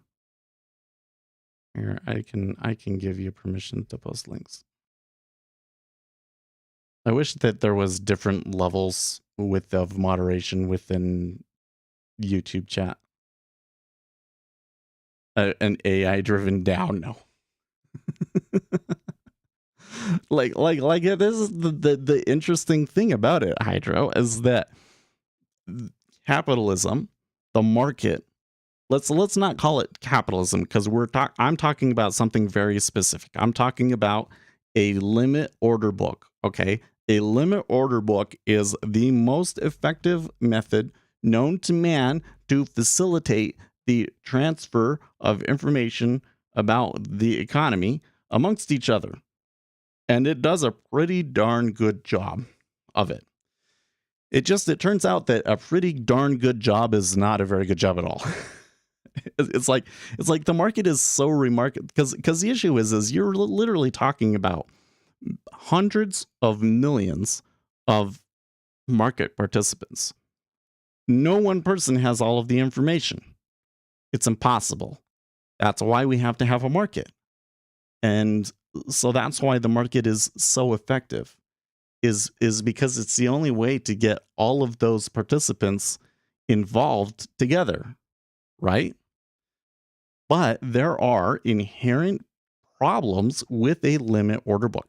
We believed that the market was fundamentally efficient. That meant that you could just look at the current price, and that would tell you everything that you needed to know about that particular thing, that particular commodity at that particular time, right? That's what we thought. And it turned out that that wasn't true. Now, we thought that because it's so freaking hard to make money in a market, right? Well, it turns out that the market is very statistically efficient. So if you go and you run some sort of mathematical analysis on the price, it's really hard, if not impossible, to really find an edge, something that will like consistently make your money. The market is competitive. So if something like that exists, it gets taken out. But at the same time, so it's very statistically efficient, but it's not informationally efficient. So there can be a piece of information out there and it not be reflected in the price because nobody's traded on it, or maybe somebody is trading the other direction because they need to rebalance their fund or whatever. And so current market prices are not informationally efficient. And the gist of it is like it's that longer run informational efficiency, like they only converge after like 5 years or more. Okay. So if we were to go and put everything in the hands of a cryptocurrency DAO, it would just make things worse. Right?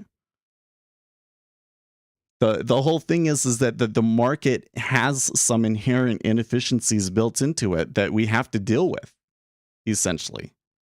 And the only way to deal with it is to really understand what's going on and be able to know what the right decision is. Because the market can't do it on its own. You can see this in the cryptocurrency community directly, okay? Bitcoin cannot handle the throughput that would be necessary for it to be a worldwide currency. This idea that it will like replace fiat currencies and everything, it can't. It is technologically impossible for Bitcoin to replace these other technologies. Even when you consider level 2 technology like a Lightning Network, it's shit. It's terrible technology. It's not very good at doing what they want it to do. Right? Now, why is that? Well, it's because of the market. Right? The market created incentives for people to come in and make it so that the miners made money at the expense of everybody else. So the changes that could have been made so that Bitcoin would be usable as like for actual transactions, right? By increasing the block size, for instance, it's not there. They didn't they made the opposite changes. Somebody came in, took things over and basically made the exact opposite changes. And ever since then, cryptocurrencies has basically turned into one scam after another.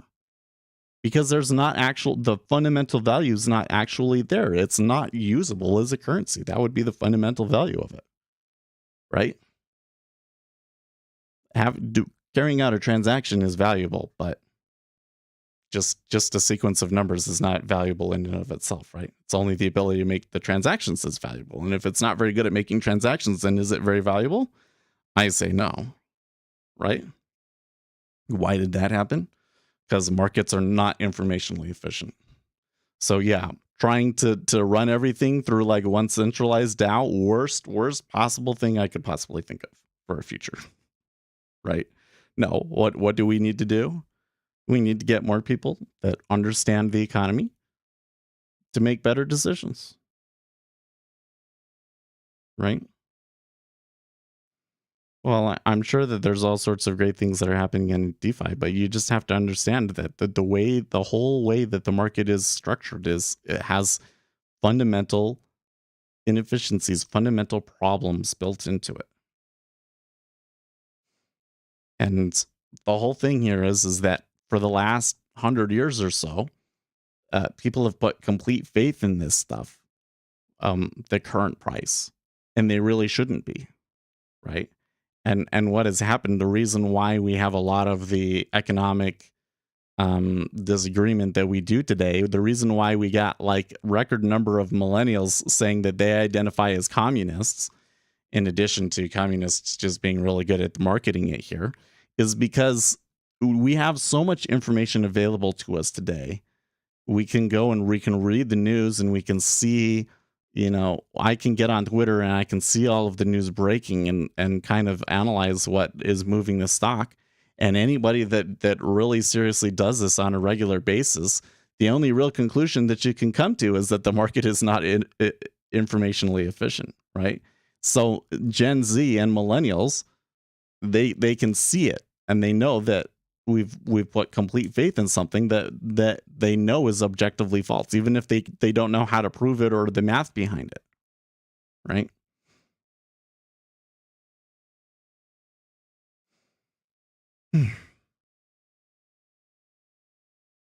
Gold is a world currency, but not really. I mean, the number of transactions actually being carried out using gold out there are pretty small, right?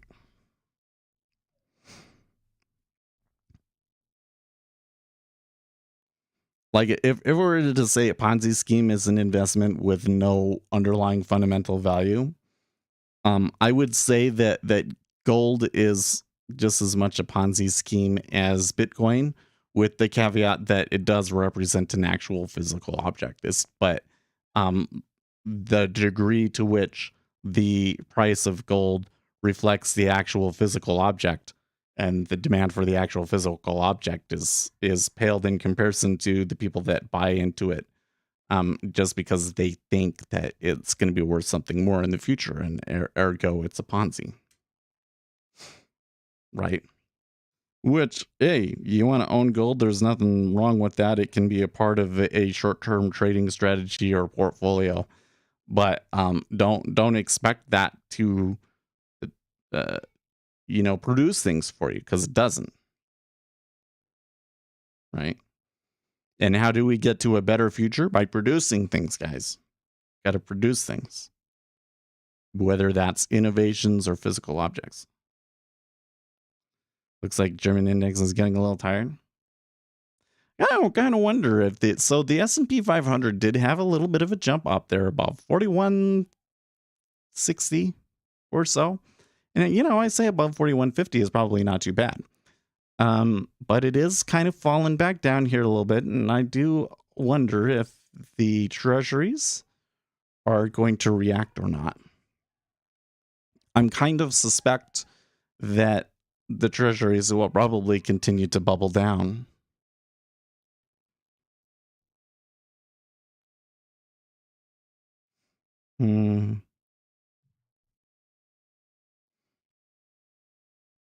How can you produce without oil?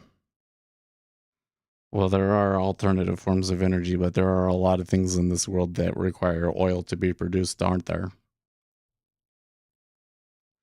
It's not the most efficient crypto, but it's the most reliable. So let's start out that almost all cryptocurrencies are incredibly inefficient. There's a few out there that are trying really hard to solve that problem, but by and large, and especially when you consider where the money gets spent, cryptocurrencies are not reliable, or sorry, efficient. Now, reliable, I guess from what perspective are you talking about? But reliable from like a price continues to increase over time? Yes. In fact, Bitcoin and Ethereum are the only two cryptocurrencies that are reliable. Almost everything else performs terribly. They'll pop off in one market and then you never hear about them again. The top 20 cryptocurrencies look almost completely different from what they were 4 years ago. Almost completely different. There's another little push down there in the 10-year. But what makes us confident that Bitcoin will continue to go up in price? I really think that you're going to run into a situation here soon where basically everybody that wants to be involved in cryptocurrency has already been involved in it and has been scammed from it, and they don't want to be invested in it anymore. And especially since there are like big barriers to people being able to put this stuff in like their retirement accounts, because it looks like there is some fraud going on in the market with Tether. Yeah, it's going to be really hard for Bitcoin to reach a new all-time high. I'm sure that there will be another pump, but what I would be concerned about is that the next pump, the next bull market in cryptocurrencies, does not form a new all-time high, and that and then collapses, and that will do real damage to the economic case for Bitcoin. Because in reality, if it's a Ponzi scheme, as soon as it stops going up, there's no reason to be in it, right? So if something happens to make a dent in Bitcoin's reputation of it keeps going up, you have a situation where it stops going up. That's a big problem for cryptocurrencies. And then on top of all that, you got like central bank digital currencies as competition, right?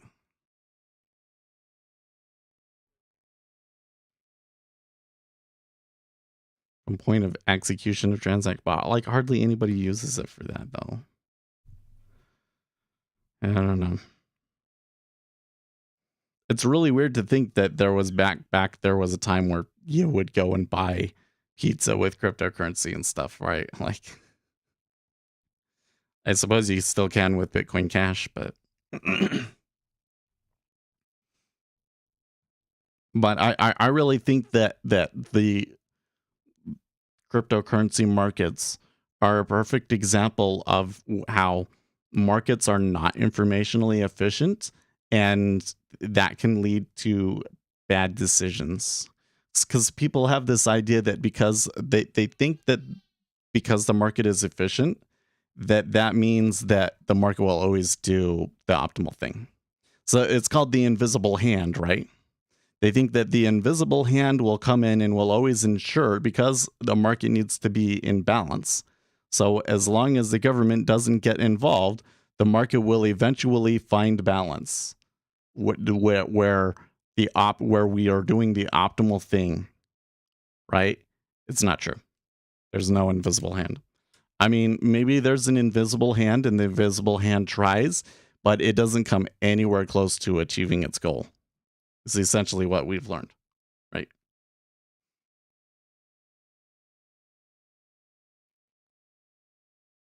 Work in the crypto industry. I think Bitcoin will be replaced soon. It's so inefficient technically compared to other coins, and it's just first mover, but it's not moving forward anymore. It is kind of like one of the things that I think is crazy is there are still a lot of people in the cryptocurrency or in the Bitcoin maximalists that are like excited about Lightning Network. Like, how can something like this be going for like 6+ years? It still doesn't really work very well. Like the whole problem is that the idea of Lightning to begin with was a dumb idea. Okay, like if the value comes from the transactions, then moving all of the transactions off of Bitcoin itself, doesn't that like defeat the whole point? Right? Like it just doesn't No, doesn't make sense. And then on top of that, you're basically introducing banks and eliminating all of the things that people liked about cryptocurrency, where you could be your own bank and yada, yada, yada, right? The biggest asset is cows. That maybe you're right, NASDAQ killer. Maybe we need to invest in cows. Cows are a productive asset.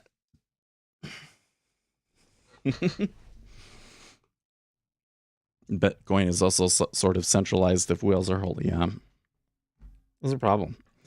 Like I think that the best analogy for this argument that I heard was, if you owned every Bitcoin, it wouldn't be worth anything,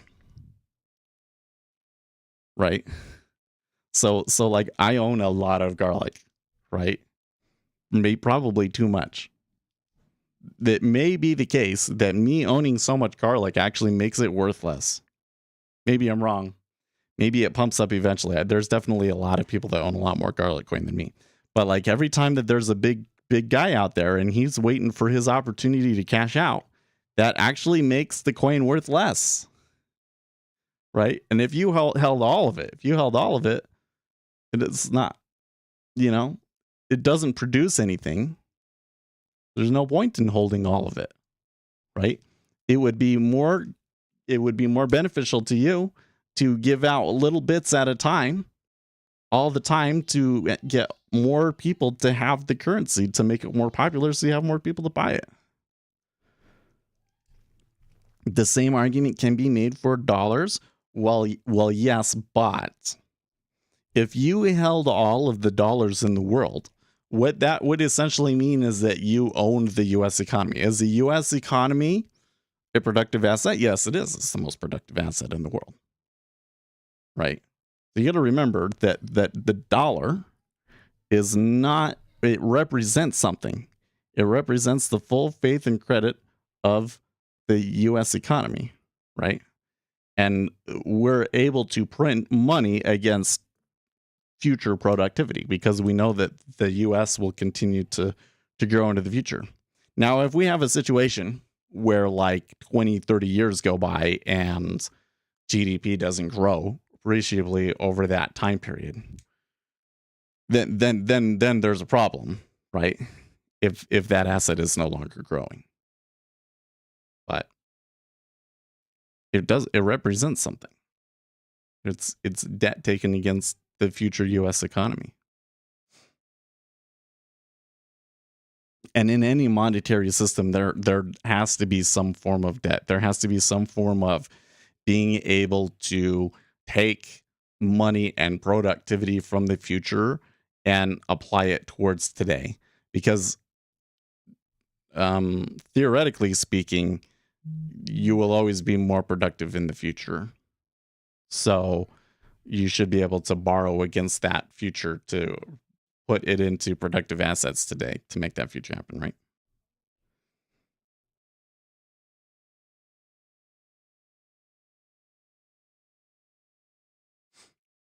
Yep.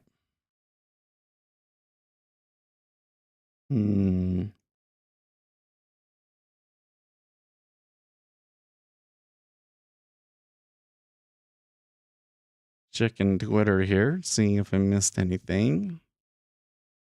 I didn't think I have. I can hear that everybody's woken up.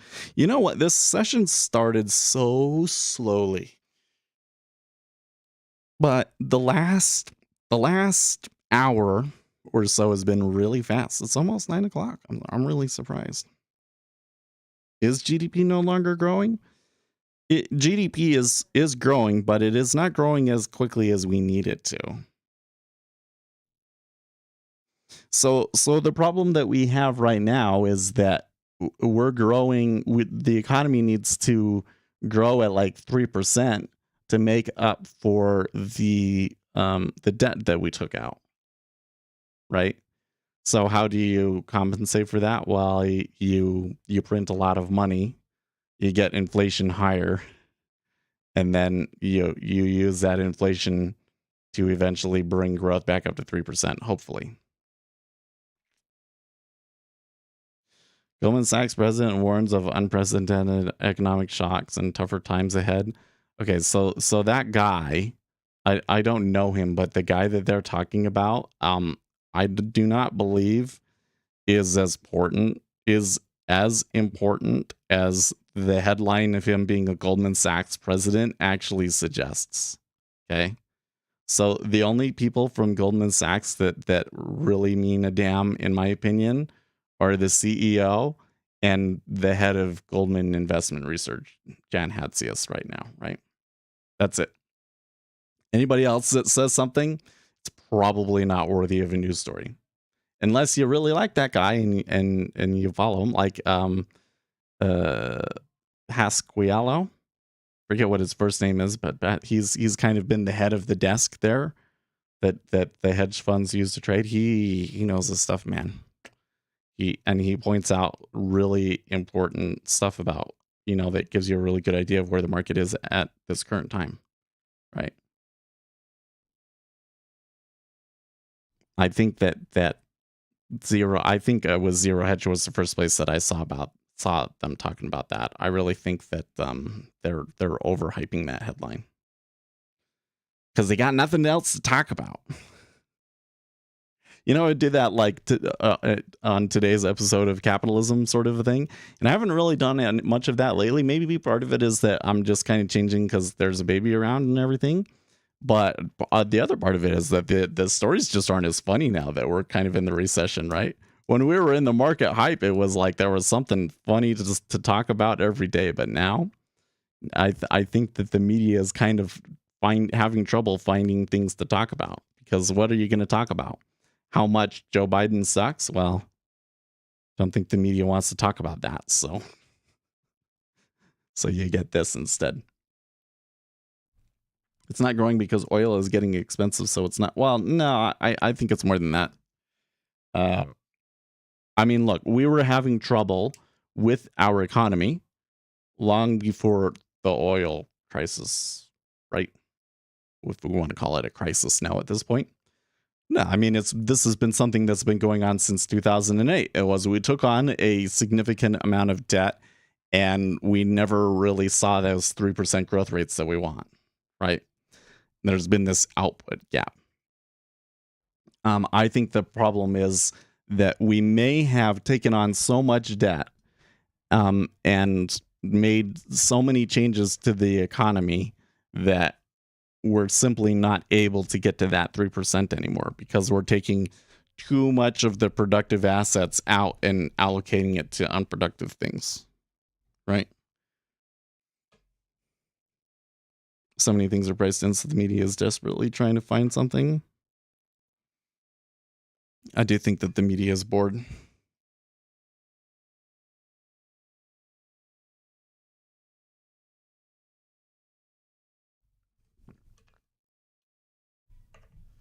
So many of these liberal newspapers and stuff were laying people off and stuff.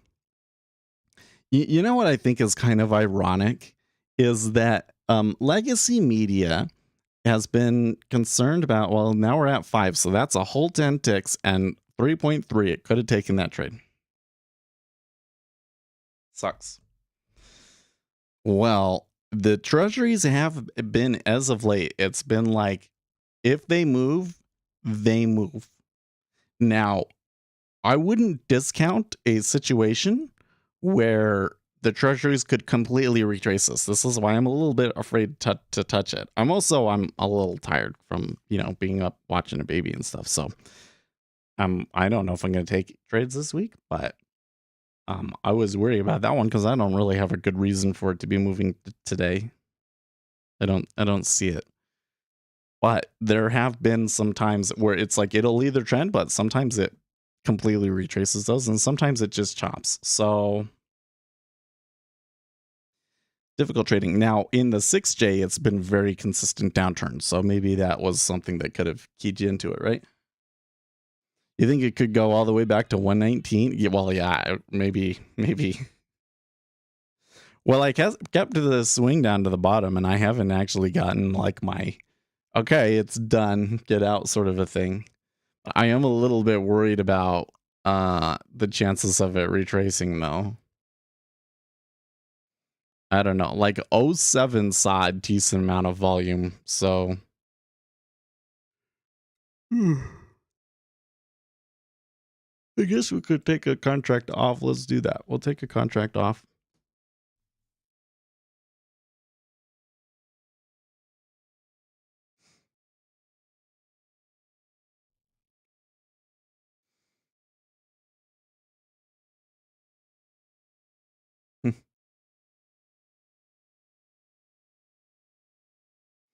Anyways, what was I saying? The legacy media, they've been gripping onto power. They've been trying to undermine social media and all of these things so that they can maintain being the news source. They don't like this whole thing about like people talking on the internet and saying whatever they want, and maybe they spread disinformation and it could affect the election, for instance, right? That's the media's job. The media is supposed to be controlling what you think, right? But the funny thing about it is, so they've kind of won, in my opinion. At the end of Trump, I think you have to say they kind of won, because you can't just get on and say whatever you want on YouTube anymore. I tell you that much, right? Well, now you're kind of seeing the effect of that. It was like social media was like creating all of the news and information to begin with. So when they stifle all of that, you don't have very much interesting stuff left. And on top of that, the journalists, they've gotten weak. They don't do what they did in the 70s. In the 70s, you'd have like really good contacts and you get information and stuff. Now the news, it seems like the news doesn't have that. And they're suffering for it, I think, here under Joe Biden, because there's like no reason to read the news anymore.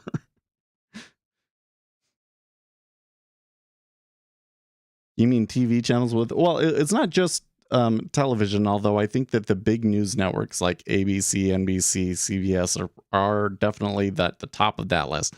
But it also includes print magazines and so forth, right? Yeah, now they don't have the COVID cash cow anymore. Yeah. Yep. Man, it does not look like they are backing off here, folks, in the Treasury. Like, we're already 3.035.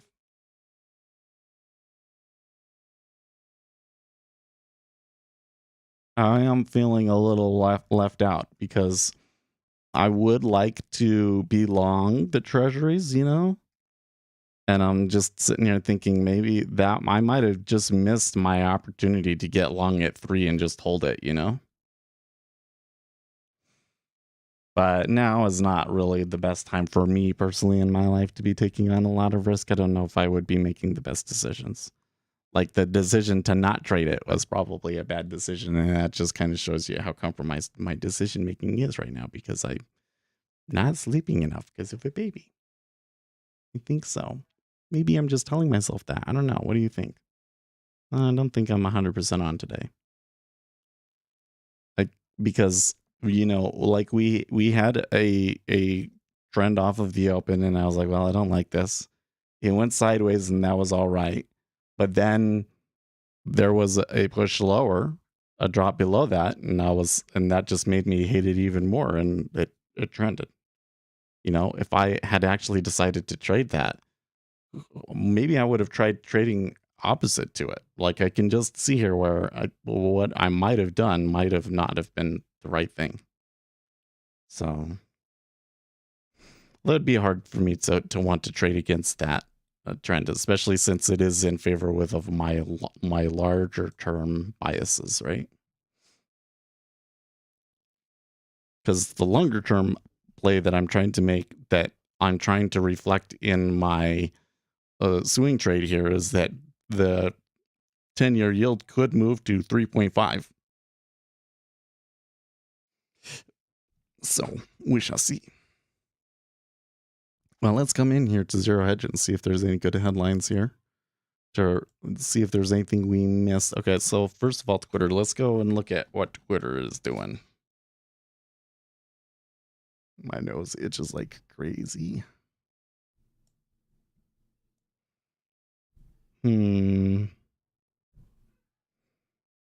Octavius is pointing out that there's some large bids quite a bit below us even still. Trading view is now loading up for me for some reason. Okay, there we go.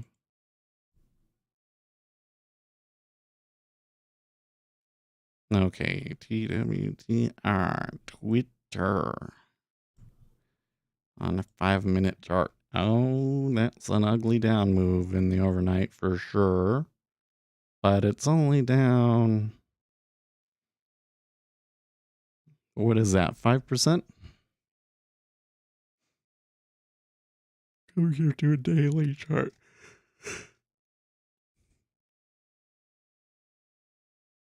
Down 3%. So not insane, but it is back to basically where Elon Musk bought it. And if he really backs out of the deal, I foresee Twitter being below 32. Because you know what happens if Elon backs out, right? Elon backs out. Either A, he goes over to Truth Social, or B, he starts his own network. That would be a big problem for them, right? Bad.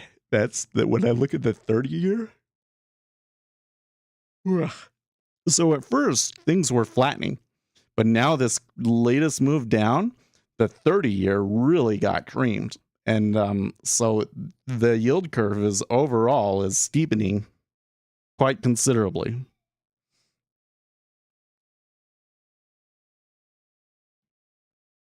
And I have no clue where this move is going to stop in the Treasury. Let's come over to a volume profile, see what we can see here.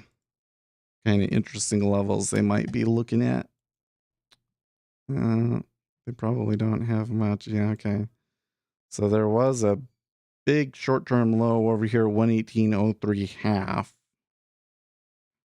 Okay, so that was, I don't know if that's really going to play any kind of, so trying to buy it here based off of that, I think would be foolish, but it may well end up being something that could create some support now that we're here at this point. I haven't seen like capitulation sort of moves, so the biggest volume node that we saw up here was 118.07. So below that, then you really got all the way back to 117.08 half. And below that, you've got to have some people puking at that point, right? And it probably wouldn't be very good for the stock market either, would it? Okay. That's the stupidest thing the UN has ever done. Okay, whatever. Adam Schiff teases unseen evidence over January 6th riot, although advisor to committee says no smoking gun. Right.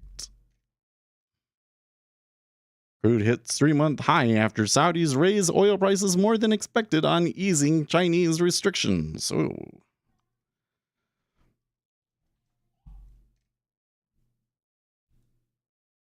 Goldman's bearish view strength is to be sold for a while longer. Okay.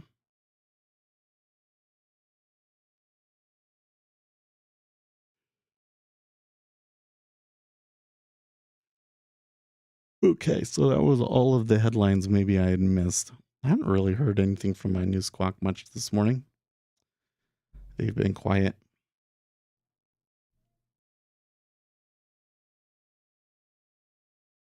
It's just the 10-year in corporate bonds ETF. Well, I wonder, I do wonder.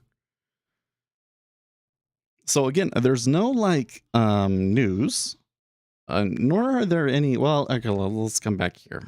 I don't think that there are any auctions or anything today. Okay, 3-month bill auction. There is a 3-month bill auction. And those are going to be the places where I would be concerned about there being enough buyers to catch them, right? So it could be, I suppose that could be a factor at the very least.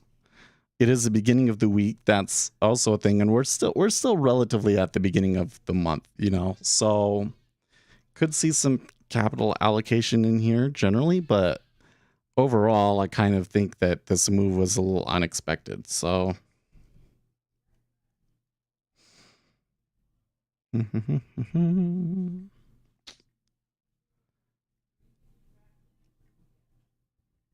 feeling sleepy.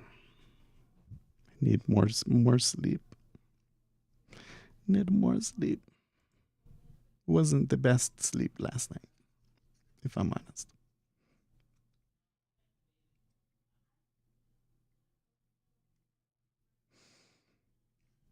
What about Ukraine? I heard some rumors of the war ending soon. Oh, I don't know about that one.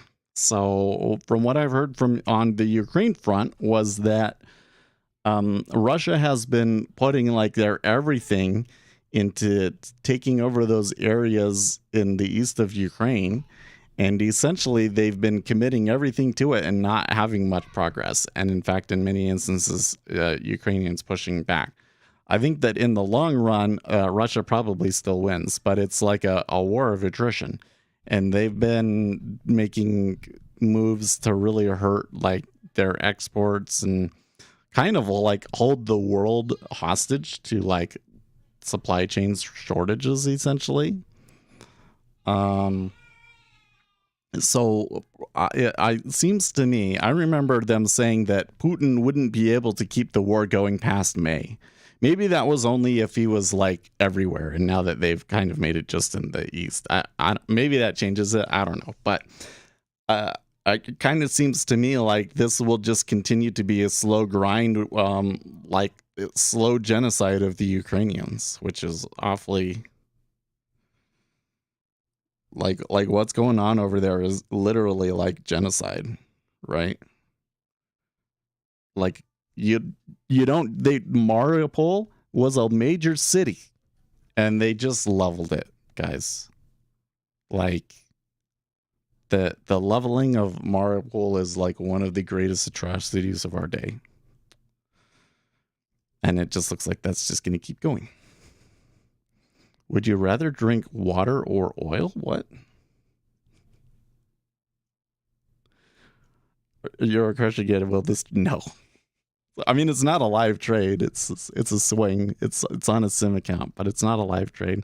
And I didn't trade with my live account. I didn't like the look of it, man. I think today, Lucas, I mean, I'm not taking on any risk right now because I've always found that when you have life-changing events and that sort of thing going on, it's usually better to not trade. And just my kind of feel for things today, I don't think that it was on at all. Like this trend is way taking me by surprise. There's no way that I dream it moved this far today. They're busting through some pretty significant resistance here at 118.03 as well, and it's just like there's nothing stopping it at all. Nothing to clearly state to me. Well, let's see here. How much has the cumulative delta changed? Oh, it's about 20,000 contracts if you go all the way back to 6 o'clock, right? So that's a pretty significant and steady change, one that could possibly go all day. And I'm still sitting here like I don't like it, right? I think that I'm off. I don't think I can pat myself on the back today. I don't think if I had actually tried to trade this, I don't know if I would have done very well at all. You know? I moved to a place where I don't need to use a car other than once a month. But yeah, I think that a lot more people in the US will be doing that. You know what's going to come? I hope it's going to be many decades in the future because it just takes the US forever to build these sorts of things. But like at some point there will be, like what do they call it? Hyperloop. Maybe they make the Hyperloop. Okay, can travel 500 miles per hour. It would be like I could work in Las Vegas, right? I could live in Salt Lake and I could work in Las Vegas, and my commute would be about the same that my commute was here before COVID. like 30 minutes, and I'm at work in Nevada, like that would be insane, right? It could happen. And there'd be a lot of people that they'll work remotely. They'll work remotely, but then maybe they have to come into the office like once a week or something like that. The future, that would be cool, right?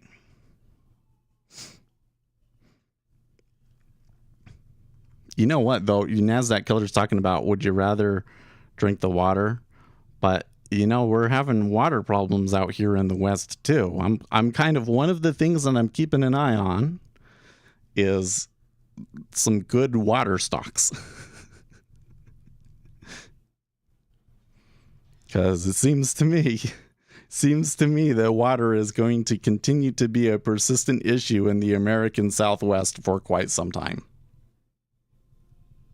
Who knows? Maybe it stays like this and we just people start leaving the Southwest because it's just too dry. Could happen.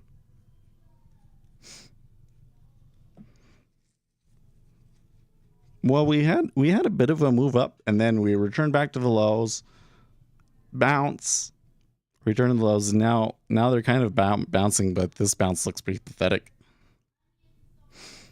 Water wells. No, there's like actual companies that do water. But the problem is that if there's water scarcity, I don't know if that necessarily makes the water company a lot more money. I'm not quite sure what the best way to play that one is, right? They are changing things up. We did have a decent amount of water last week here in Utah, at least.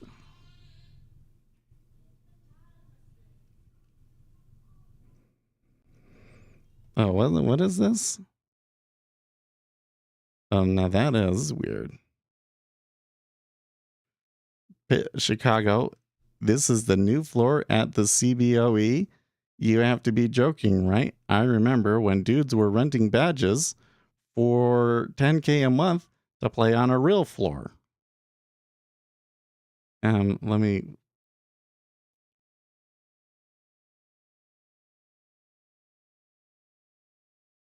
How come I follow this guy, don't I? How come I'm not seeing him directly?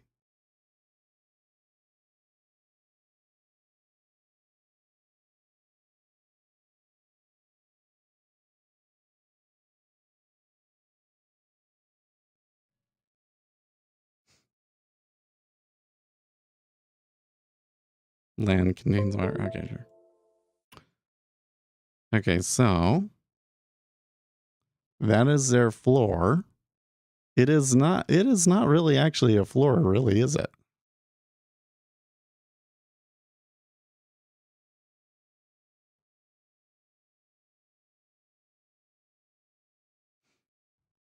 Oh, that is weird. Oh, what? Oh, that actually is really interesting to me. Huh.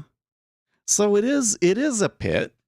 It is a pit, and they basically have these podiums for you to stand at with your computer so that you can still do things with your laptop. But look, it is a circle. It's not like I actually find that it's really interesting. And these guys are all kind of bashing it because it's not like a real pit, but like, I don't know, maybe it's better than a real pit. There's a picture of it. That's so interesting. Maybe we should learn to market make options and go and work there. That looks like fun to me. That sounds like my idea of a pit. Like the old pits. The old pits, I would be screwed. Oh, did my camera die? That sucks. I must not have plugged it in.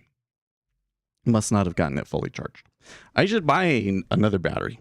I think I'll do that. I think I'll buy another battery. Because it does happen enough that it's a problem. But I digress.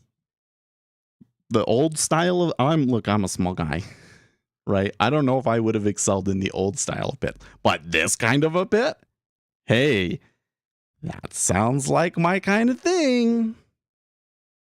Sounds like my kind of thing. I don't know what's involved with all of the options making activities sort of stuff here that these guys do with that kind of pit trading, though, right? Kind of seems to me like something that I would maybe have a hard time wrapping my head around. But I'll tell you what, anybody out there that knows the kind of options trading that you'd be doing at the CBOE to justify being at a pit like that, I would love to talk to them at the very least. So if you know anybody like that, send them my way, please. Because that looks like fun. Wait, where was the video again?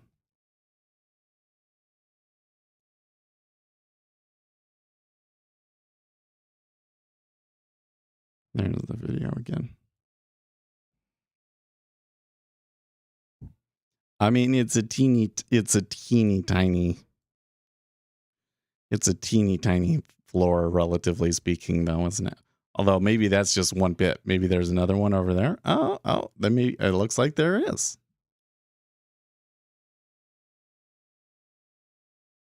Super interesting. Here's them actually trading, I guess.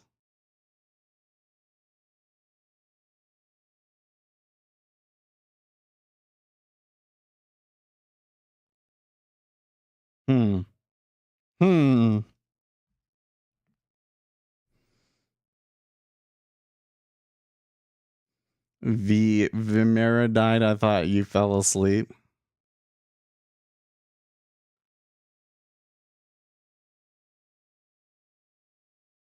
There's a new South Park episode? No, what's the South Park episode about? Oh, I will go and look. Because I was looking the other day. I was like, there was no new episodes. And I'm like, oh. I found the whole Randy's dad owning a marijuana farm, and then their black neighbor deciding to pick up marijuana and like totally kicking his pants at it. Like I thought that whole thing was hilarious. Water war. No, I don't.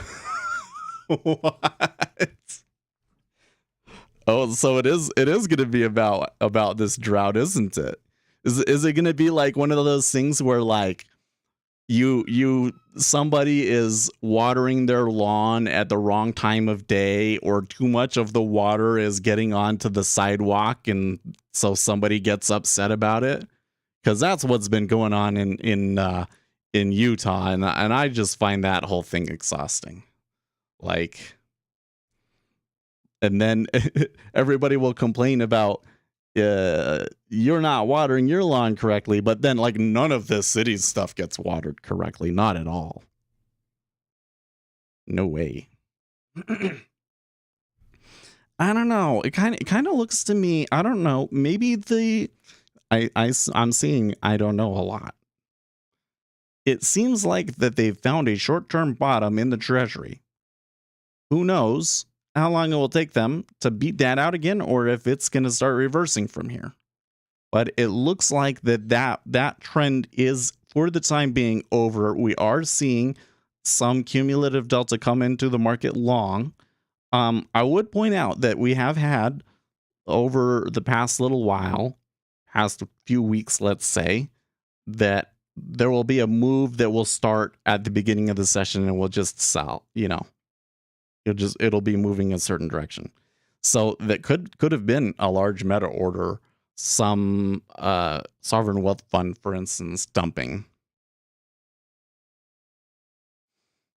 Just don't water Easy Fix and make a desert and move to Antarctica. Well, I wouldn't necessarily be opposed to zero landscape, but I think that my wife would very much not like that. So I did not realize, because she's never been to me like, oh, I'm the expert gardener or anything. Maybe she should be. Maybe she could become the expert gardener. But she sure buys a lot of flowers. We have a lot of flowers at my house.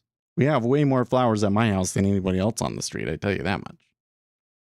But, well, my lawn is pretty sad, which, by the way, 14-year-old needs to go and mow the lawn today because he did not do it while we were gone.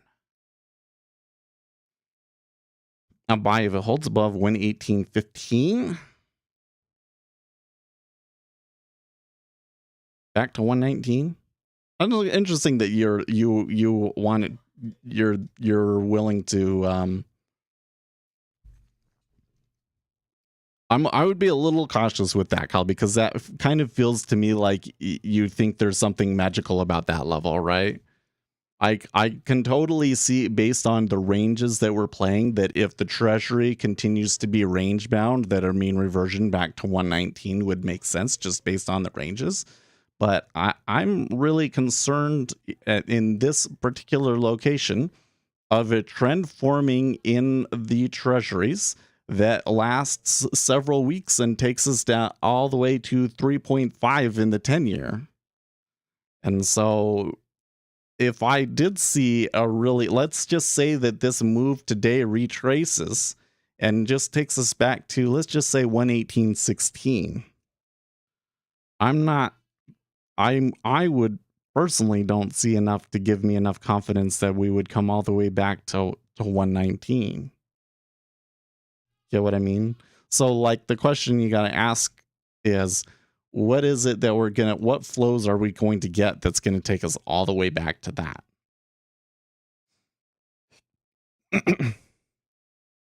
Time's up. Yeah, it is. I don't have to work this week, so I can kind of stay on as long as I want, but I should go and get some stuff done. My mom wanted to regrout the shower, so I don't know. I don't actually have to. Why do I keep saying I don't know? It's so funny. My wife has her parents, so they probably take care of everything. And when they're the baby, you just gotta hold them and they're fine, right? So, I can do other things. My mom was gonna come. We're gonna regrout the shower, so I think I'm gonna do that. Regrout the shower. Maybe me and father-in-law will hang pictures up, because there's lots of pictures that we could hang up that we never did. I don't know if my wife actually wants to hang them up. It's not about the levels and not about today. Today is not the only day to buy it up there. Well, I don't know, man. Like, just keep in mind, to come back to the charts here, right? We saw, so this was Friday, Thursday, Wednesday. Okay. So, like, there was kind of this thing that had happened where, okay, we saw a strong liquidity bid at this location and we kind of were moving up, right? And then we had some days where it just magically moved down out of who knows why. But then on this day, there was a bunch of news events that kind of happened all at once, right? There was like, that was when Jamie Dimon came out and said that, like, there's a hurricane coming or something like that, right? It was just like all of a sudden everybody realized, oh, the Federal Reserve may have to raise rates way higher than we think in order to bring inflation down, you know? And that's when I said, like, on that day, this day right here, I think is a pivotal turning point where all of a sudden, for me, I put 3.5 on the table. Like before this, I was saying, yeah, 3%, maybe 3.25%, but probably we continue to move sideways.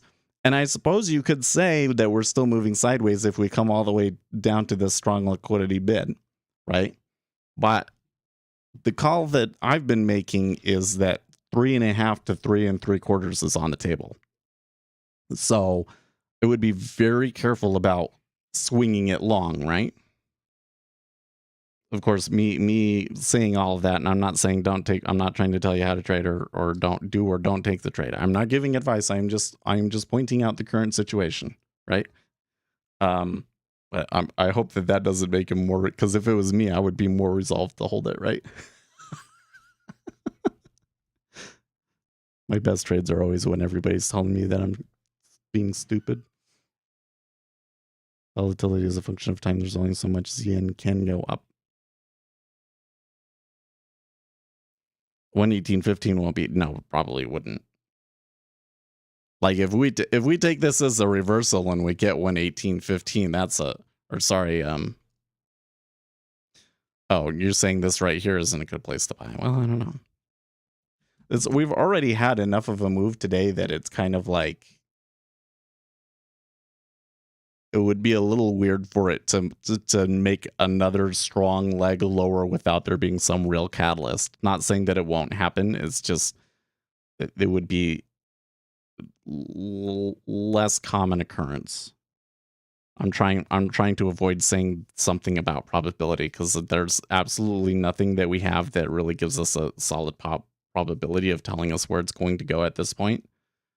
I only know that it would be unusual for it to move that far without a fundamental catalyst, which I personally am not seeing.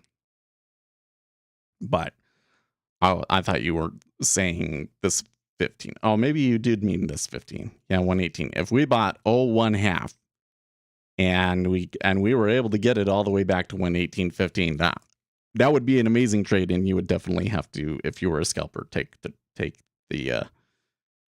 trade off. Right now, I took my second contract off at 04.5, I think it was.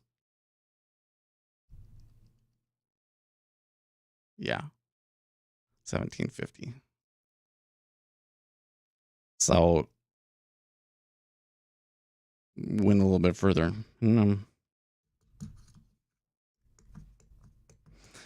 Thanks for stopping by, though, guys. I will see you tomorrow. Got a lot of work to do. We got some videos to record. I got 4 videos on the docket that I got to do. So I will see you guys tomorrow. In the meantime, stay profitable, friends, or at least don't lose it all.